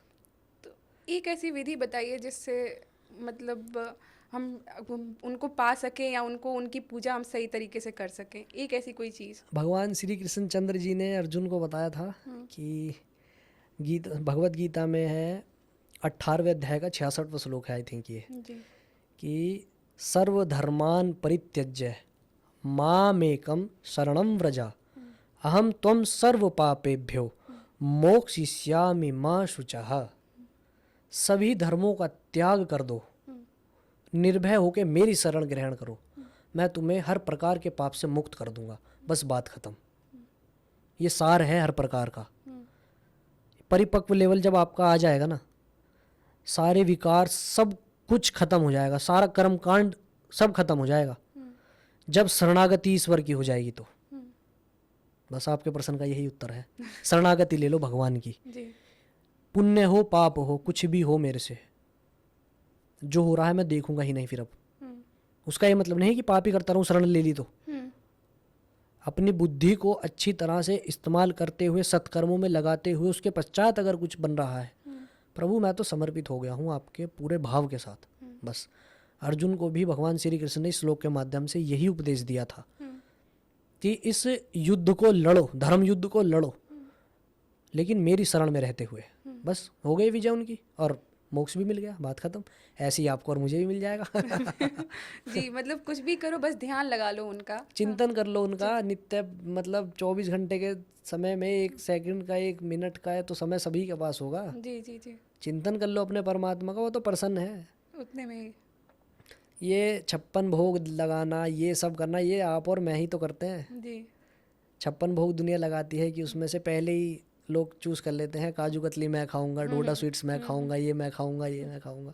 भगवान थोड़ी ना कुछ खाते हैं, भगवान उसमें से तो पन्नी भी नहीं उतारते लोग। सही बात है। जो 56 भोग की थाली आती है उसकी पन्नी भी ऐसी लगाए लगाए यार वहाँ रख देते हैं। नहीं खाते ना भगवान, तो नहीं। ये तो आप अपने भाव उस भाव रख रहे हो वहाँ पे आप। बस भगवान नहीं मांग रहा आपसे कि मिठाई चाहिए ही चाहिए। ये तो आप अपना भाव प्रकट कर रहे हो कि प्रभु स्वीकार कीजिए, सब आप ही का है, स्वीकार कीजिए बस। उसके बाद सब मेरे ही मुंह में जाएगा। अच्छा, ये आजकल ये इंस्टाग्राम और ये सब का जब टाइम आ गया है, रील का टाइम आ गया है, कुछ लोग भगवान को लेकर के डॉक्टर के पास चले जाते हैं, कुछ उनको दूध पिलाने लगते, कहते पी रहे हैं भगवान जी दूध। हाँ, कुछ लोग ऐसे खाना बना करके अलग अलग तरीके से उनको खिलाते, कहते खा रहे हैं मेरे भगवान। क्या ये सब क्या है? मतलब दिखावटीपना है या फिर सच में उनका भाव ऐसा है? देखिए, अगर ये ऑफ कैमरा हो रहा है, अगर मैं अपने से बताऊंगा, मैं किसी का दृष्टांत नहीं दूंगा, किसी का एग्जाम्पल नहीं दूंगा। अगर मैं ही ऐसा, मेरे मन में भाव है कि मैंने कोई विग्रह भगवान का अपने साथ रखा है, मुझे ऐसा लगा कि मेरे भगवान का कोई ऐसा, भाव वाली बात कह रहा हूँ मैं, क्योंकि भगवान भक्त के भाव के भूखे होते हैं बहुत ज़्यादा, और भक्त की हर मनोकामना पूरी करते हैं। भक्त वांछा कल्पतरु भगवान को कहा जाता है। तो अगर प्रेम भगवान से हो गया ना, तो भगवान आपके उस विग्रह में शिशु रूप में भी आके आपके साथ लाड़ लड़ाएंगे। तो यदि ये कार्य मैं ऑफ कैमरा कर रहा हूँ तो हाँ, वो मेरी भक्ति है भाई, वो मेरी वास्तव में भक्ति है। मेरे प्राण जुड़े हैं उस भगवान के उस विग्रह में। लेकिन यदि मैं केवल बस, मुझे आंखों में आंसू लेके, मेरे चारों तरफ कैमरे लगे हैं और मैं रील बनवा रहा हूँ और उन्हें फिर पोस्ट कर रहा हूँ, तो देखिए मैं तो सरासर आपके चैनल के माध्यम से कहूँगा पाखंड कर रहे हो, या आपको लाइमलाइट चाहिए, बात खत्म। जी, तो आपने तो अपना जीवन एक तरीके से उनको डेडिकेट ही कर दिया है। जी। बट नॉर्मल इंसान जो डेडिकेट नहीं किया हुआ है, वो उसके सामने ऐसे कैसे भगवान प्रकट हो सकते हैं किसी भी रूप में? देखिए, जरूरी नहीं कि वो जो उन पे समर्पित हैं उसके सामने प्रकट हो, जी। और ऐसा जरूरी है कि जिसने कभी कुछ करा नहीं वो उसके सामने हो जाए, क्योंकि वो अपनी इच्छा से चलता है। मैं अपने से बताऊंगा कि मुझे नहीं पता मेरा जन्म कहाँ से कैसे हुआ है, भगवान ने मुझे भेजा है अपनी इच्छा से ना। मुझे पता ही नहीं था जन्म से पहले मैं माता के गर्भ में कब कैसे रहा, उससे पीछे क्या था, क्या संसार था। छोटे से बड़े हुए, आंखें खोली तब समाज दिखाई देता है। तो जब मन में ये वाला भाव आता है कि मैंने अपनी इच्छा से जन्म ही नहीं लिया, ना मेरी इच्छा से मेरी मृत्यु आएगी, तो जो बीच का जो समय है उसके लिए मैं चिंतित क्यों हूँ? मैं तो केवल राम को भजूँ अपने, तो केवल उसे भजो, उसके चिंतन में रहो सदैव, चिंता मत करो सदैव। एक तो अपने जीवन में गांठ बांध लो कि सकारात्मक बने रहो जीवन में, अपने चेहरे पे हमेशा इस मुस्कुराहट रखो, सदैव सकारात्मक रहो। सकारात्मक जीवन ही आपको सदैव प्रसन्न रख सकता है। जी। और समर्पित तो आप फिर धीरे धीरे अपने आप ही हो जाओगे। जो ऐसे लोग हैं ना कि बिल्कुल कुछ नहीं करते या वो कैसे समर्पित हों, तो कोई ना कोई भगवान ही ऐसी कहानी उनके जीवन में ऐसी भेज देता है करके कि उन्हें फिर भगवान की शरण में अपने आप जाना ही पड़ता है। मैंने बड़े बड़े धुरंधर देखे हैं, पहले वो कुछ नहीं पूछते थे, बाद में कुछ ऐसी आपदा उनके जीवन में आई कि फिर वो भगवान के लिए ही पागल हो गए। तो वो तो भगवान अपने आप कर देगा सबकी व्यवस्थाएं। मेरे को भी नहीं पता था कि मैं एक एज में आके इतनी पूजा पाठ में ऐसे लग जाऊंगा। मेरे को आज लोग मिलते हैं, मेरे घर परिवार के लोग कहते हैं कि तुम तो कभी नहीं दिखते थे ऐसे कि इतने पूजा पाठ करोगे ऐसा हो जाएगा तुम्हारा। मुझे खुद नहीं पता कैसे क्या हो गया, भगवान की इच्छा है जो भी है बस। तो ऐसे ही उन लोगों के लिए भी हो जाएगा कि भगवान को समर्पित हो जाएंगे वो लोग भी। आपको कब ऐसा एहसास हुआ कि आपको अपने जीवन को इस तरीके से समर्पित कर देना है भगवान को? नित्य निरंतर जब भजते रहे, करते रहे अपना जो भी जैसे भी बना, जल चढ़ाया नहीं चढ़ाया, सूर्य नारायण भगवान को जल दिया, पीपल देवता को जल दिया, केले के पेड़ में पूजा की, बहुत कुछ किया। जी। तो एक समय में आके जब साधु महात्माओं का संग लिया, सम्मान किया, अपमान सहा भी, मंदिरों से उठा के भगाए भी गए, बहुत कुछ चीज़ें जीवन में देखी, अच्छा, भगाया भी गया आप? बहुत कुछ हुआ जीवन में। जी। तो आज मैं जाता हूँ उसी मंदिर में तो भगवान की कृपा से मुझे लोग बहुत सम्मान देते हैं। और एक समय ऐसा था कि मुझे वहाँ से उठा के भी भगाया गया था। जी। क्यों और भगाया क्यों गया था? बस मैं क्या बताऊँ कि कुछ लोगों के दिमाग में राजनीति होती है, और तो कुछ लोग ऐसा भी मानसिकता रखते हैं अपनी कि अगर मैं, जैसे आप हो या मैं हूँ, मैं अगर पूजा कर रहा हूँ तो उस समय को इस समय बीच में नहीं आना चाहिए। अगर आप मंदिर के पुराने मतलब कर्मचारी हो या मंदिर में पुराने समय से आके सेवा दे रहे हो, 40 साल हो गए, कुछ लोगों की मानसिकता ऐसी हो जाती है कि मंदिर मेरे बाप का हो गया। तो ऐसी व्यवस्था, जब ऐसी मानसिकता लोग रखते हैं तो उन्हें ऐसा होता है कि अगर मैं पूजन उस समय कर रहा हूँ वहाँ, जी। तो दूसरा बंदा कोई आके जल नहीं चढ़ाएगा जब तक मेरा जल पूरा ना हो। तो ऐसे ही बस मैं बैठा हुआ था और मुझे कहा गया कि आप जो है बाहर कर दो इन्हें। और मैं बस 2-4 शब्द उनको बोला, भगवान को मैंने हाथ जोड़ा, भगवान की इच्छा मानकर मैं उस परिसर से बाहर आके, पीछे भगवान का विग्रह था, वहाँ बैठकर मंदिर, प्रातःकाल ब्रह्म मुहूर्त, श्रावण मास का समय था, मेरे आंसू निकल रहे थे आंखों से। जी। मैंने कहा कोई इच्छा, कोई बड़ी बात नहीं है। और एक समय पश्चात उस मंदिर के सबसे बड़े महंत जी महाराज ने मुझे, मैं उनके चरणों में कोटि कोटि प्रणाम करता हूँ, जी। और उन महंत जी महाराज ने मुझे सम्मान के साथ अपने साथ खड़ा करके जो है होलिका में परिक्रमा भी लगवाई थी। अच्छा, तो अपमान का बदला ऐसा हुआ। भगवान सब करता है, जी। भगवान के हाथ में सब कुछ है। आपकी सच्ची श्रद्धा देखी बस। उन्होंने। जी। क्योंकि मेरे वास्तव में उस समय आंसू, क्योंकि मुझे उस समय मेरी कोई रील वील नहीं बन रही थी वहाँ पे, आरती हो रही थी, मैं पीछे बैठा रो रहा हूँ आराम से। भगवान का बस मैंने उठाने वाले को ये भी नहीं कहा कि इसका कुछ ऐसा होना चाहिए भगवान, मैं बस रो रहा हूँ वहाँ पे कि प्रभु मेरे साथ ऐसा क्यों हुआ। दुनिया आपके दरबार में आती है, सब कुछ ले जाती है, मैंने आपसे तो कभी कुछ मांगा नहीं। मैं नित्य निरंतर बस आपकी सेवा, अपने आए भी नहीं, घमंड भी नहीं कि मैं सेवा कर रहा हूँ आपकी, आप ही करा रहे हो मुझसे, आप ही की इच्छा है तो आप मुझसे सेवा ले रहे हो मालिक। मेरी तो औकात ही नहीं कि मैं आपकी सेवा कर पाऊँ, उसकी इच्छा नहीं, मेरे भाव हैं सेवा करने के, कर दिया पैरालाइज शरीर, कर लो सेवा, किसकी करोगे, अपनी ही नहीं होगी, भगवान की सेवा की तो बहुत दूर की बात है।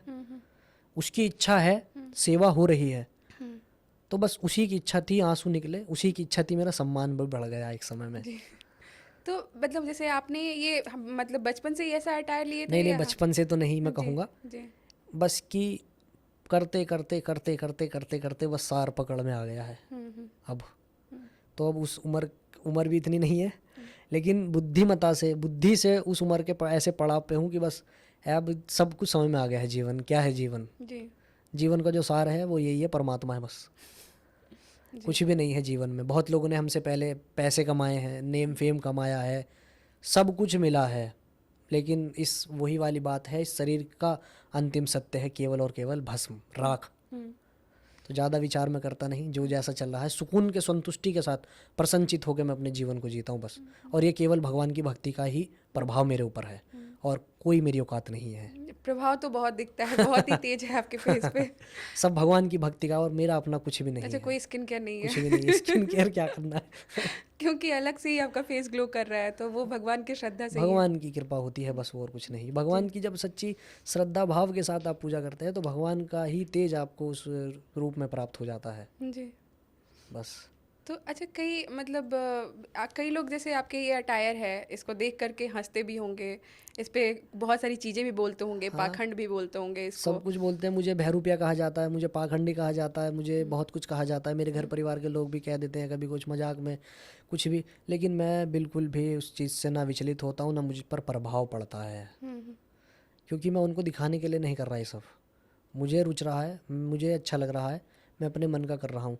मुझे इतना अंदर से संतुष्टि है ना कि मैं किसी के साथ बुरा तो नहीं कर रहा, वो कार्य तो नहीं कर रहा ना, मैं किसी की बहन बेटी को तो नहीं छेड़ रहा, किसी में गरीब आदमी को तो सता नहीं रहा, मेरे मन को अच्छा लग रहा है, मैं ऐसा अटायर कैरी कर रहा हूँ क्योंकि मेरे सनातन धर्म का प्रतीक है ऐसे ही रहना सहना।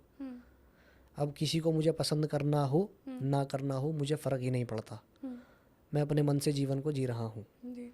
क्योंकि ये जीवन मेरा है। तो आप विवाहित हैं या फिर नहीं, मेरा विवाह नहीं हुआ है। तो कब करने की इच्छा है आपकी? मेरी फ़िलहाल कोई इच्छा नहीं है। अच्छा, वो भगवान की अगर इच्छा होगी तो। भगवान की इच्छा होगी तो बिल्कुल, ऐसा नहीं है कि गृहस्थ जीवन में रहकर मैं अपने मतलब पूजा पाठ को, या अपने गृहस्थ जीवन में भी संत होते हैं, जी।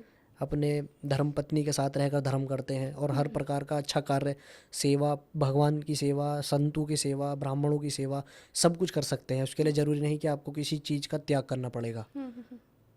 गृहस्थ आदमी गृहस्थ संत भी होते हैं और वो सबसे बड़े मैं कहूँ कि संत होते हैं अगर वो गृहस्थ जीवन को अच्छे से जी रहे हैं तो। जी। ब्रह्मचर्य, वानप्रस्थ, और कहा जाता है कि ब्रह्मचर्य, वानप्रस्थ और सन्यासी सभी को शरण कौन देता है? गृहस्थ आश्रम।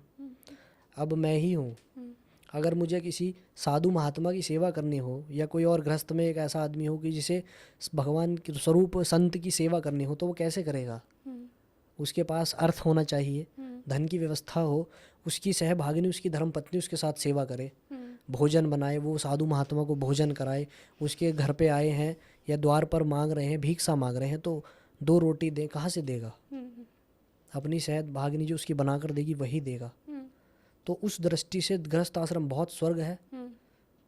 तो उस व्यवस्था को अगर कभी भगवान चाहेंगे तो होगा, लेकिन फिलहाल मेरी कोई इच्छा नहीं तो है। वैसे तो मैसेज तो बहुत आते होंगे लड़कियों को आपको देख करके, आते तो बहुत होंगे, तो उनका क्या करते हैं आप? समय ही नहीं होता मेरे पास ज़्यादा इन सब अच्छा, चीज़ों के लिए, मैं तो उनको इग्नोर कर देते हैं। तो किस प्रकार की लड़की चाहिए आपको, अगर कभी कभी आपकी इच्छा हुई शादी की तो? कि गृहस्थ में रहते हुए जो धर्म है, मैं अपने लिए ही नहीं कहूँगा, एक समाज को एक लेसन देने के लिए कहूँगा कि पति पत्नी को कैसे गृहस्थ जीवन में रहना चाहिए। देखिए, सुंदरता एक अलग कर दूंगा मैं, चरित्र मेरा भी अच्छा रहे, चरित्र सामने वाले का भी अच्छा रहे, क्योंकि एक नारी ब्रह्मचारी अपनी धर्मपत्नी के साथ रहकर जो धर्म करता है वो सबसे बड़ा नैष्टिक ब्रह्मचारी है। तो अगर मैं अपने से कहूँ कि जैसा आपने पूछा है, तो पूजा पाठ तो मेरे लिए सबसे हायर लेवल है, कि वो कुछ ना करे, मेरे साथ रहकर धर्म कर्म करती रहे। मैं उसके माता पिता को अपने माता पिता के स्वरूप सम्मान दूं, तो वो भी मेरे माता पिता को अपने माता पिता स्वरूप सम्मान दे। बस पूरी तरह से जीवन पर्यंत धर्म करते रहें, सत्कर्म करते रहें, जैसे जी। माता अहिल्या और गौतम ऋषि ने जिया, और माता अनसुईया और अत्रि ऋषि जी ने जिया। जी। गृहस्थ आश्रम जिया, पुत्र भी रहे और सब कुछ रहा, लेकिन भगवान को प्रसन्न कर लिया। तो ऐसे ही अगर मेरा कुछ होगा तो मैं भी ऐसा ही चाहूँगा, बस, और कुछ नहीं मेरी कोई अभिलाषा नहीं है। ये 12 ज्योतिर्लिंगों के बारे में कुछ बताइए।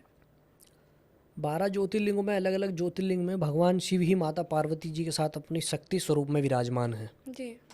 अलग अलग, जैसे सोमनाथ ज्योतिर्लिंग की जो कथा है कि चंद्रदेव ने जो है भगवान शिव जी की प्रसन्नता के लिए, जब राजा दक्ष ने उनको जो है श्राप दे दिया था, तो उनको क्षय रोग हो गया था। रोहिणी नामक जो उनकी जो स्त्री थी, चंद्रदेव की जो पत्नी थी, उससे उनका लगाव बहुत अधिक था। बाकी की जो उनकी पत्नियां थी उनको वो नहीं पूछते थे ज़्यादा। तो फिर इससे कुपित होकर जब दक्ष प्रजापति ने उन्हें श्राप दे दिया था, तो उस क्षय रोग से बचने के लिए, प्रभाव से बचने के लिए भगवान शिव जी का उन्होंने जो है पूजन किया। और भगवान शिव जी का पूजन किया, उस पूजन के पश्चात भगवान शिव प्रसन्न होने के पश्चात वहाँ पर प्रकट हो गए और उनके उस क्षय रोग से उनको निदान दे दिया, उनकी मनोकामना पूरी कर दी। और उसके पश्चात भगवान से चंद्रदेव ने कहा कि जैसे आज मेरा कल्याण आपने करा है, ऐसे ही आने वाले समय में इस मानव जाति का भी आप कल्याण करके रहना, इसीलिए इस लिंग में आप ज्योति रूप में समाहित हो जाइए। तो बस इसी प्रकार से वो अलग अलग ज्योतिर्लिंगों में ज्योति स्वरूप में भगवान शिव माता पार्वती जी के साथ विराजमान है। तो ये ज्योतिर्लिंग, अलग अलग ज्योतिर्लिंग की कहानी है, सबकी अलग अलग कहानियां हैं। तो अगर मौका मिले तो हर एक इंसान को 12 जीवन पर्यंत जाना तो देखिए चाहिए, लेकिन बाकी वही है कि इच्छा नारायण की और कर्म हमारे। हमारा तो मन करता ही है, सबका जो इस लाइन का होगा ना वो चाहेगा ही कि 12 ज्योतिर्लिंग हो जाए, सारे तीर्थ हो जाए मेरे। लेकिन उसकी भी तो कुछ इच्छा होती है ना, उसके भी अलग योजना है उसकी, भगवान की। जी लेकिन हाँ, अपने से प्रयास करना चाहिए। जी। तो आपने अभी तक आपके कितने कंप्लीट हुए हैं? ये मैं नहीं बता सकता क्योंकि ऐसी चीज़ें बताई नहीं जाती जी हैं जी कि जी, आपको शो ऑफ करने का वो हाँ, शौक है। नहीं। जी जी। अच्छा, केदारनाथ मंदिर के बारे में कुछ बताइए। केदारनाथ मंदिर की ये कहानी है कि जब कौरव और पांडवों का युद्ध हुआ था, जी तो पांडवों ने जब हत्याएं की थी तो उससे उन्हें ब्रह्म हत्या भी लगी। उस हत्याओं से बचने के लिए भगवान कृष्णचंद्र जी के आग्रह पर उन्होंने अपनी मुक्ति का मार्ग जो लिया, तो भगवान शिव जी की प्रसन्नता का लिया था। अच्छा। तो उस समय ऐसी मतलब अलग अलग कहानियाँ हैं कि भगवान शिव जी भाग गए थे, मतलब उस तपस्या, जब तपस्या तो नहीं की उन्होंने, लेकिन वो उनके प्रसन्नता के लिए बस वहाँ पर गए थे। और भगवान शिव जी ने, कोई बोलता है भैंसे का अवतार लिया, कोई बोलता है कि बैल का अवतार लिया, मान्यताएं हैं अलग अलग। तो बस वहाँ उस भगवान शिव जी वहाँ आपने जैसे देखा होगा केदारनाथ ज्योतिर्लिंग में जो आकार है अंदर, वो कूबड़, भैंस जैसे बैल का कूबड़ होता है ना, जी जी उस प्रकार का आकार है। तो वहाँ पर जो है पांडवों ने पूजा करी थी, पंच केदार हैं अलग अलग। तो भगवान शिव जी का वो आकार वहाँ पे है, तो केदारनाथ मंदिर वही है। और 6 महीने वो शीतकाल में जो है बंद हो जाता है मानव जाति के लिए। तो 6 महीने शीतकाल में अभी व्यवस्था जब ऐसी हो जाती है तो उस समय देवता पूजा करते हैं। और 6 महीने जब वो नॉर्मल सीजन में जब चालू हो जाता है श्रद्धालु के लिए, तो वो मानव जाति की पूजा के लिए समय होता है। अच्छा, 6 महीने देवता है दर्शन 6 महीने देवता पूजा करते हैं वहाँ। अच्छा, ये देवराज इंद्र के बारे में कहा जाता है कि नित्य निरंतर 365 दिन देवराज इंद्र भगवान शिव जी का वहाँ पूजन करने आते हैं आज भी अच्छा। केदारनाथ ज्योतिर्लिंग में। और इसी प्रकार से केवल मैं ज्योतिर्लिंगों को या केदारनाथ भगवान का ही मैं नहीं कहूँगा, इस पूरे संसार में यदि आपकी लौ अपने ईश्वर, अपने आराध्य से लगी है, तो आप जहाँ जिस स्थान में बैठे हैं आपको नित्य निरंतर अपने आराध्य का दर्शन होता रहेगा। लेकिन तीर्थ स्थानों पर हमें जाना चाहिए, क्योंकि जो हमारा शरीर है ना, ये इसकी कुछ प्राथमिकताएं हैं। मेहनत करके चल के अपने देवताओं के, अपने देवी देवताओं के तीर्थों पर जाकर इसे साकार करना चाहिए। अपने कानों से भगवान के शुभ पवित्र नाम कीर्तनों का श्रवण करना चाहिए, अपनी जीवा से हरि नाम कीर्तन करना चाहिए, अपने शरीर से जो है कर्म करना चाहिए भगवान की प्रसन्नता के लिए। बहुत सारी चीज़ें हैं, मतलब हमारे सनातन धर्म में बहुत कुछ मिलेगा आपको। जी जी जी। लेकिन तब मिलेगा जब आप स्वाध्याय करोगे। मैं बोल रहा हूँ, कोई सुन रहा है, उससे कुछ भी नहीं लाभ होगा। यदि मैंने आपके मुंह से सुना कि इस वस्तु का स्वाद बहुत मीठा है, आपने कहा, मैंने मान लिया, जब तक मैंने उसे चखा नहीं तो मैं नहीं मानूंगा। पहले मैं उसे चख लूँ तब मैं कहूँगा कि मीठा है। हो सकता है आपको मीठा लग रहा हो या खट्टा लग रहा हो, मुझे मेरे मुंह का स्वाद कुछ अलग है, मुझे नहीं लग रहा। तो उस चीज़ को आप स्वाध्याय करो। तो स्वाध्याय कहाँ से स्टार्ट करें?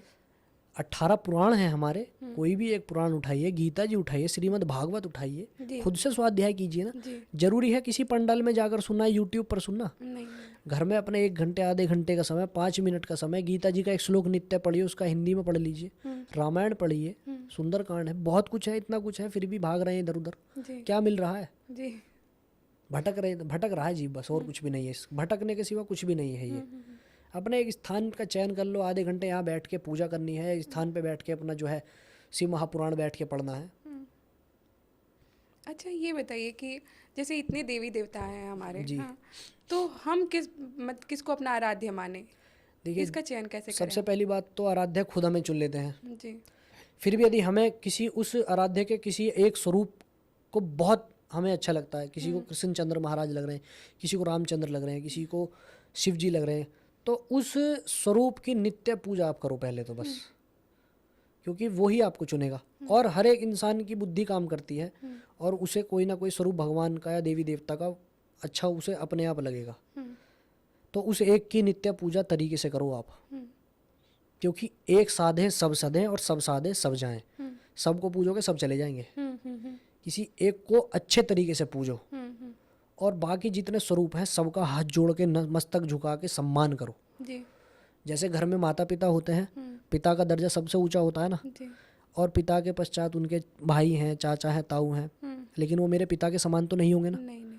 लेकिन सम्मान में उनका भी हाथ जोड़ के मस्तक झुका के पैर छूकर करूँगा। उसी प्रकार अन्य देवी देवताओं का भी मुझे आदर पूर्वक सम्मान करना है, भेद नहीं देखना है। लेकिन जो मेरा आराध्य एक जो मैंने चुना है उसके प्रति पूरा समर्पण मुझे अपने जीवन पर्यंत देना है, क्योंकि जो भी भव सागर से नैया पार करेगा आपका इष्ट आपका आराध्य ही करेगा और कोई नहीं करेगा। तो ये कैसे चुने, कैसे? आपको जो भजना अच्छा लग रहा है, कोई भी एक नाम, राम है, कृष्ण है, नारायण है, हरि है, शिव है, कुछ भी जो आपको भज रहा है, माता का स्वरूप आपको कोई अच्छा लग रहा है, उन्हें आप भजिए नित्य निरंतर सेवा भाव के साथ। जी किसी एक स्वरूप की पूरे अच्छे से आप सेवा कीजिए। जी। आपको कर्म तो करना ही पड़ेगा। क्योंकि आजकल तो लोग ट्रेंड के हिसाब से अपने भगवान चुनते हैं। वो देखिए कलिकाल है, लोगों का भी कोई दोष नहीं, कलिकाल है, प्रभावी उसका ऐसा है। और अभी तो कुछ भी नहीं, आगे आगे बहुत तो ये तो कलयुग आ चुका है ना। बिल्कुल, अभी तो 4000 वर्ष ही हुए हैं, अभी तो 4,35,000 वर्ष अभी बाकी हैं। इसके बाद क्या होगा? भगवान ही जानता है क्या होगा। अच्छा, ये भगवान के त्रिनेत्र के बारे में कुछ बताइए, भगवान शिव के। त्रिनेत्र के बारे में यही है कि 2 नेत्र और जो बीच का जो नेत्र है वो बस जब खुलता है तो संसार के विनाश के लिए ही खुलता है, सिर्फ विनाश के लिए विनाश के लिए ही खुलता है वो, वैसे स्वाभाविक तौर पर वो नहीं खुलता है। जी। जब बहुत, जैसे अभी 2013 में केदारनाथ में प्रलय आई थी ना, तो बस ऐसे ही समय पे खुलता है और वो बंद हो जाता है, उसमें से भयंकर ऊर्जा निकलती है। जी देवराज इंद्र को भी, जब इंद्र के भेजे हुए जो कामदेव हैं, आपने कहानी सुनी होगी शिव महापुराण में, जब कामदेव उन्हें मोहित करने के लिए गए थे वहाँ पे, अपने बाणों से उन्हें मोहित करना चाह रहे थे, वो तपस्या में बैठे थे भगवान शिव जी, तो भगवान शिव जी का जो तीसरा नेत्र खुला था और वो तुरंत वहाँ राख बनकर गिर गए थे। कामदेव भी सब कुछ जब वो खुलेगा तो जो सामने होगा सबका खात्मा हो जाएगा, सारे संसार का। जी। त्रिनेत्र तो 2 नेत्र बस जो एक आप सामान्य तौर पर जो उनके स्वरूप में दिखाए जाते हैं, और तीसरा नेत्र देखिए सबका होता है, लेकिन उसे बस जागृत योगी ही कर पाते हैं, और शिव से बड़ा कोई योगी नहीं है। जी। तो जो तीसरा नेत्र सबके भीतर विराजमान है, प्रत्येक मानव के शरीर में जो त्रिनेत्र है, तीसरा नेत्र दिया है, ये जो होता है हमारा आज्ञा चक्र, ये सेंटर पॉइंट, ये ही सारा सार होता है, लेकिन इसको जागृत केवल योगी कर पाते हैं। बहुत सारे प्राणायाम हैं, बहुत सारी व्यवस्थाएं होती हैं, बहुत ऐसे गुरु महाराज होते हैं, उनका संग लेना पड़ता है, तब जाके हम इन चीज़ों को अपनी जागृत कर पाते हैं। तो भगवान शिव जी का तीसरा नेत्र संहार का प्रतीक है बस। जी। अच्छा, कहते हैं कि पूजा करते समय आपको भगवान के नेत्र में देखना चाहिए, ऐसा है क्या? देखिए, मैं तो आपसे अगर बताऊं कि अगर आप सम्मान की दृष्टि से देखोगे जी। तो क्या अपने माता पिता की दृष्टि से दृष्टि देखते हो? नहीं। कोई नहीं देखेगा। जी। बेशर्म होगा या मतलब समाज से, या बिल्कुल ऐसी व्यवस्था होगी उसे कोई मान सम्मान नहीं करना जानता होगा, तो वो देखेगा। और यही बात भगवान की है। तो मैं अपने से बताता हूँ, मैं भगवान के कभी नेत्रों को नहीं देखता हूँ, मैं तो केवल सदैव भगवान के श्री चरणों का दर्शन करता हूँ जी। और सर झुकाता हूँ, श्री चरणों का दर्शन करता हूँ, एक झलक बस उनके मुख को देखता हूँ। ऐसा नहीं कि नेत्र से नेत्र मिलाकर जो है, नेत्र से नेत्र मिलाना एक सभ्यता भी नहीं कहलाती है। अगर मैं किसी अपने से बड़े, कोई पुरुष है चाहे कोई स्त्री है, नेत्र मिलाता हूँ तो मेरे एक ये असभ्य होने का बहुत बड़ा प्रतीक है कि मैं नेत्र मिला रहा हूँ। हाँ, आप किसी से प्रॉपर कम्युनिकेशन कर रहे हो तो नेत्र से नेत्र मिला के, आपके अंदर भय नहीं होना चाहिए, आपका एकदम कॉन्फिडेंस लेवल अच्छा होना चाहिए, तो नेत्र से नेत्र मिला के आप बात करो, क्योंकि आप भयभीत नहीं हो, आपके अंदर कोई पाप नहीं है, कोई आपने गलत काम नहीं करा। लेकिन आप जब भगवान की पूजा पाठ के लिए जा रहे हो तो वहाँ तो ये सब व्यर्थ के काम है, मन में आएंगे ही नहीं ना। भाव के साथ, भाव विभोर होकर आपके भगवान के श्री चरणों के दर्शन करो, वहाँ स्पर्श करना है स्पर्श करो, माथे से लगाओ, और बस एक बार उनके मुख का दर्शन करो और अपने हाथ जोड़ो और बस। अच्छा, एक ऐसा कोई मंत्र बताइए जो हम लोगों को हमेशा वो करना चाहिए, जिसका जाप करते रहना चाहिए। मैं अपने लिए पूछना चाहती हूँ ये। देखिए, बहुत से मंत्र हैं जी। लेकिन ये निर्भर करता है ना कि आप किन्हें मतलब मानते हैं, किन्हें पूजते हैं, भोले बाबा आपकी को। रुचि किस में है। तो शिवाय नमः या शिवाय। नमः शिवाय, ओम नमः शिवाय नहीं। हाँ, ओम नहीं मतलब लगाया जाता है। शिव महापुराण की रुद्र संहिता में आपको मिल जाएगा इसके बारे में भी, जी। कि स्त्रियों को मतलब ओम का उच्चारण ये बाद में करना चाहिए, नमः शिवाय या शिवाय नमः करना चाहिए। जी। ऐसा इसके पीछे का कोई लॉजिक? इसके पीछे का एक साइंटिफिक रीज़न भी ये कहा जाता है कि जो स्त्रियों की जो नाभि मंडल जो होता है बहुत कोमल होता है, सभी का होता है कोमल, लेकिन वहाँ जैसे जब एक गर्भवती मतलब गर्भ जो होता है, अगर हम ओम का उच्चारण करते हैं तो वो नाभि से हमारा निकलता है, तो उससे क्या है कि उसके प्रभाव से वहाँ प्रभाव पड़ने लगता है। अच्छा अच्छा। तो वो कोई नकारात्मक ऐसा प्रभाव ना हो शरीर में कि मतलब आने वाले समय में जब गर्भ धारण हो तो उसमें कोई दोष ना आ जाए। तो सिर्फ नमः शिवाय। नमः शिवाय, शिवाय नमः आप कर सकते हैं, कोई दोष नहीं है उसका। जी सर, कह रही हूँ मतलब सच में आपसे बात करके इतनी ज़्यादा ज्ञान की प्राप्ति हुई है मुझे। मेरा तो ये फर्स्ट पॉडकास्ट है और मैंने मतलब आज से पहले मुझे इसकी कभी अनुभूति नहीं हुई थी। और आपका जो स्वरूप मैं देख रही हूँ मुझे इतना इतना क्या कोमल भी लग रहा है, इतना प्यारा भी लग रहा है। और इतनी सारी जानकारी मिली आपसे, इतनी बातें जानने को मिली। और ऐसा नहीं है, मतलब जैसे होता है एक ज्ञान के बारे में, एक हर चीज़ के बारे में एक आपका अलग नज़रिया है, एक अलग सोच है। हाँ, जिसको आपने वो जैसे प्राचीनता के साथ ले लेके आपने इसको आधुनिकता से भी जोड़ा हुआ है। तो ये ऐसा नहीं आप ये बोल रहे कि सिर्फ एक काम करो कि सिर्फ भक्ति में लगे रहो, पढ़ाई लिखाई छोड़ दो। आपको खुद आप इतनी सारी बातें इंग्लिश में बोल रहे हैं, यानी कि आपने इस पे भी पढ़ाई की होगी। तो सर बहुत बहुत बहुत अच्छा लगा आपसे मिल करके, और बहुत जल्दी इच्छा है कि फिर आपसे दोबारा मिलने का भी मौका मिले। Thank you so much sir. Har Har Mahadev. Har Har जय महादेव। सीताराम। जय सिया राम। सर अगर तांडव के बारे में बात किया जाता है तो सबसे पहले शिव जी का ख्याल आता है, ऐसा क्यों? जी, क्योंकि तांडव एक नृत्य है जी। और नृत्य और गान भगवान शिव जी को अत्यंत प्रिय है, क्योंकि उन्हीं के श्री चरणों से वो निकला है। अच्छा। तो जैसा आपने सुना भी होगा कि रावण जी ने भी जब कैलाश पर जाकर भगवान शिव जी का कैलाश पर्वत अपने स्थान से थोड़ा उठाने का प्रयत्न किया था, जी। तो भगवान शिव जी ने अपने अंगूठे के मात्र प्रभाव से वो जो है वहाँ पर उन्हें दबा दिया था। अच्छा। तो फिर उसके पश्चात भगवान शिव जी की प्रसन्नता के लिए रावण जी ने जो है तत्काल जो है शिव तांडव की स्थापना मतलब रचना कर दी थी। जैसे सुना है कि जटा कटाह संभ्रम भ्रमण लिम्प निर्झरी विलोल वीचि वल्लरी विराजमान मूर्धनि।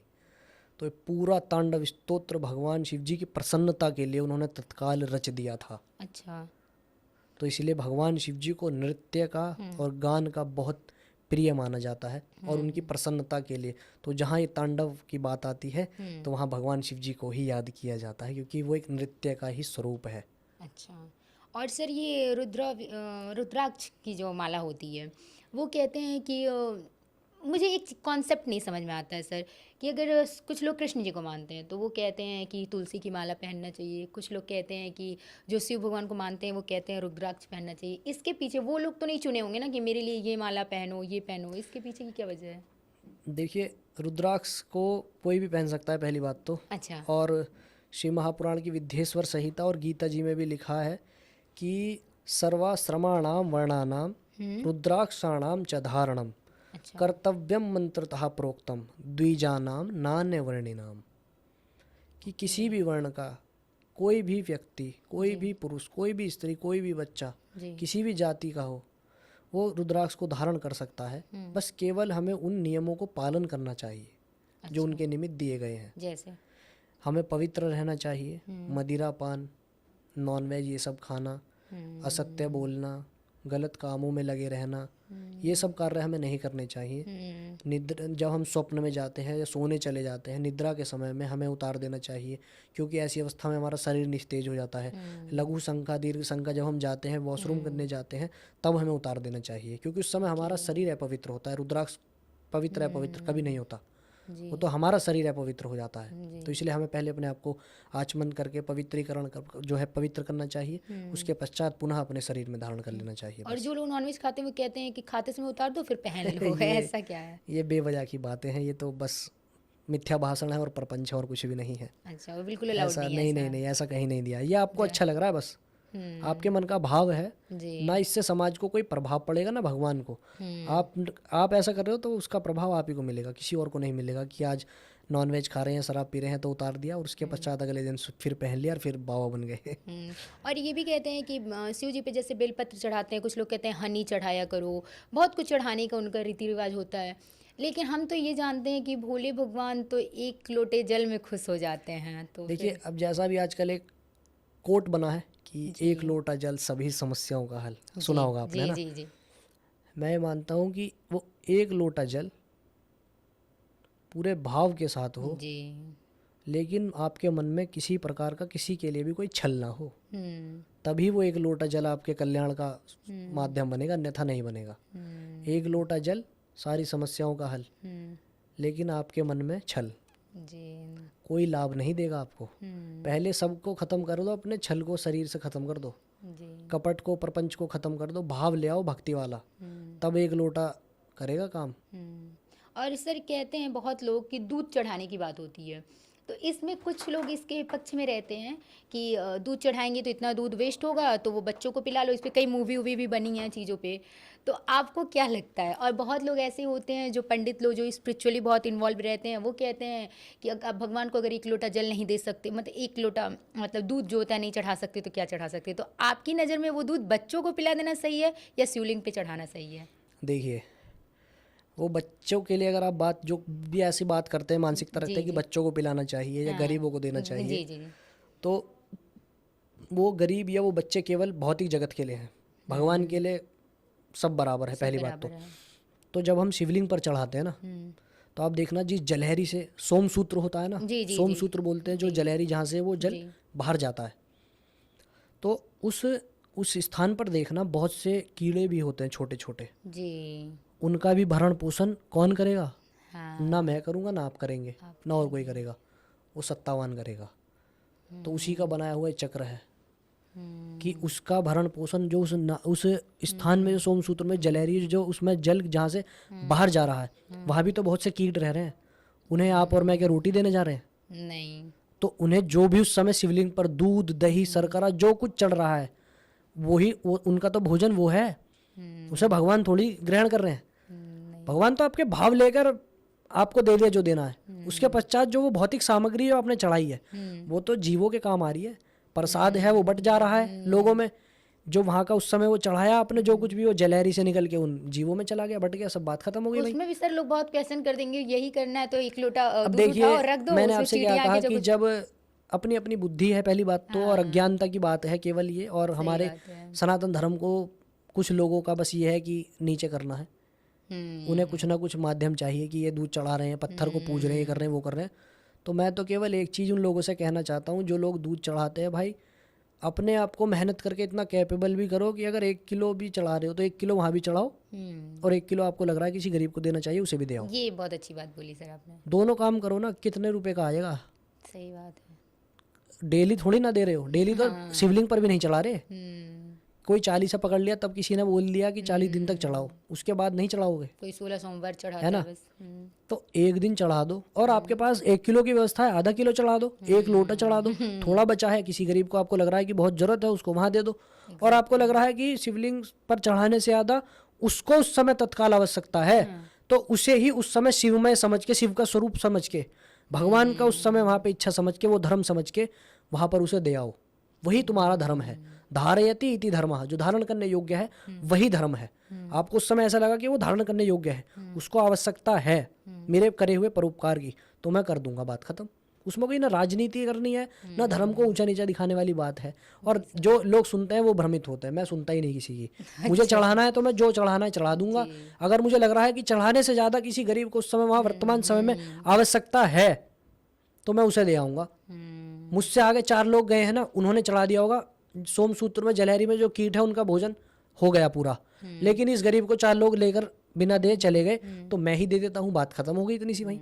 इसमें क्यों इतनी बुद्धि लगानी है? तो एक राजनीति वाली टॉपिक है ये, बेवजह का टॉपिक है, इसमें कोई समय व्यर्थ करने वाली बात है बस। अच्छा, और एक और भी बहुत लोग आजकल बताते हैं, पॉडकास्ट में मैंने सुना है कि एक माचिस खरीदो, चाहे तेल खरीदो, ले जाके मंदिर में रख दो, उस माचिस से जो दिया जलाएगा वो तुम्हें लगेगा। ये सब सच है? देखिए, मतलब मैं बताऊं कि परोपकार है, सेवा है। हाँ, ये कह सकते इसमें अब आप इसमें भी एक रेमेडी ढूंढ रहे हो ना, अगर कि मैं रख के आता हूँ, जितने लोग चलाएंगे उसके हिसाब से मेरा कल्याण होगा, जी। तो आप केवल और केवल ये बस अपने आप को प्रसन्न कर रहे हो। अगर कुछ करना है ना, कुछ करना है तो भाव के साथ चुपचाप रखाओ। आपके खुद के मन में ना है कि मैंने कुछ रख दिया है, कुछ कर दिया, तो वो सार्थक होगा, अन्यथा वो मिथ्या प्रपंच ही है बस, और कुछ उसका लाभ नहीं मिलेगा। आप अगर वास्तव में कोई सेवा करना चाहते हो किसी भी रूप में, मंदिर परिसर में, किसी धर्म के समाज में, कोई धर्म किसी भी प्रकार से कोई भी आप सेवा करना चाहते हो, करने के पश्चात उसे भूल जाओ, उससे लाभ ना उठाने का सोचे। उससे क्या लाभ उठाओगे? एक माचिस दान करिए, उससे माचिस के दान से क्या तुम्हारा? सही बात है। बस ये वही वाली बात है कि अपने आप को सोच रहे हो कि मैंने बहुत बड़ा दान कर दिया, कुछ कर दिया, ऐसा भाव ही मत लाओ कि मैंने कुछ कर दिया। मैं तो कर रहा हूँ लेकिन अकर्ता हूँ, वो है सब कुछ। ये वाला भाव जिस दिन आ जाएगा ना, कल्याण हो जाएगा हर मानव का। वेलकम है आपका मेरे चैनल में, जिसका नाम है और आप इसको सर्च कर सकते हैं टॉक विथ अंकिता राय के नाम से। और अब मेरे साथ इस पॉडकास्ट में मेरी बहन भी जुड़ गई हैं। और मैं आप सबसे बताना चाहती हूँ कि बहुत ही स्पेशल गेस्ट आने वाले हैं। उनसे हम लोगों ने शिव भगवान के बारे में बहुत कुछ सुना, सीखा, और शायद आप भी इस पॉडकास्ट को देखिए, बहुत चीज़ें काम आएंगी। मैं ये तो नहीं कहूँगी कि उन्होंने कुछ रेमेडीज़ बताई हैं, क्योंकि वो खुद भी यकीन नहीं करते इन चीज़ों पे, बट उन्होंने जितनी चीज़ें बताई हैं वो सच में बहुत काम आने वाली हैं। आप एक बार इस पॉडकास्ट में हमारे साथ जुड़े रहिए और आगे इस पॉडकास्ट को पूरा देखिए, आपको बहुत अच्छे लगे।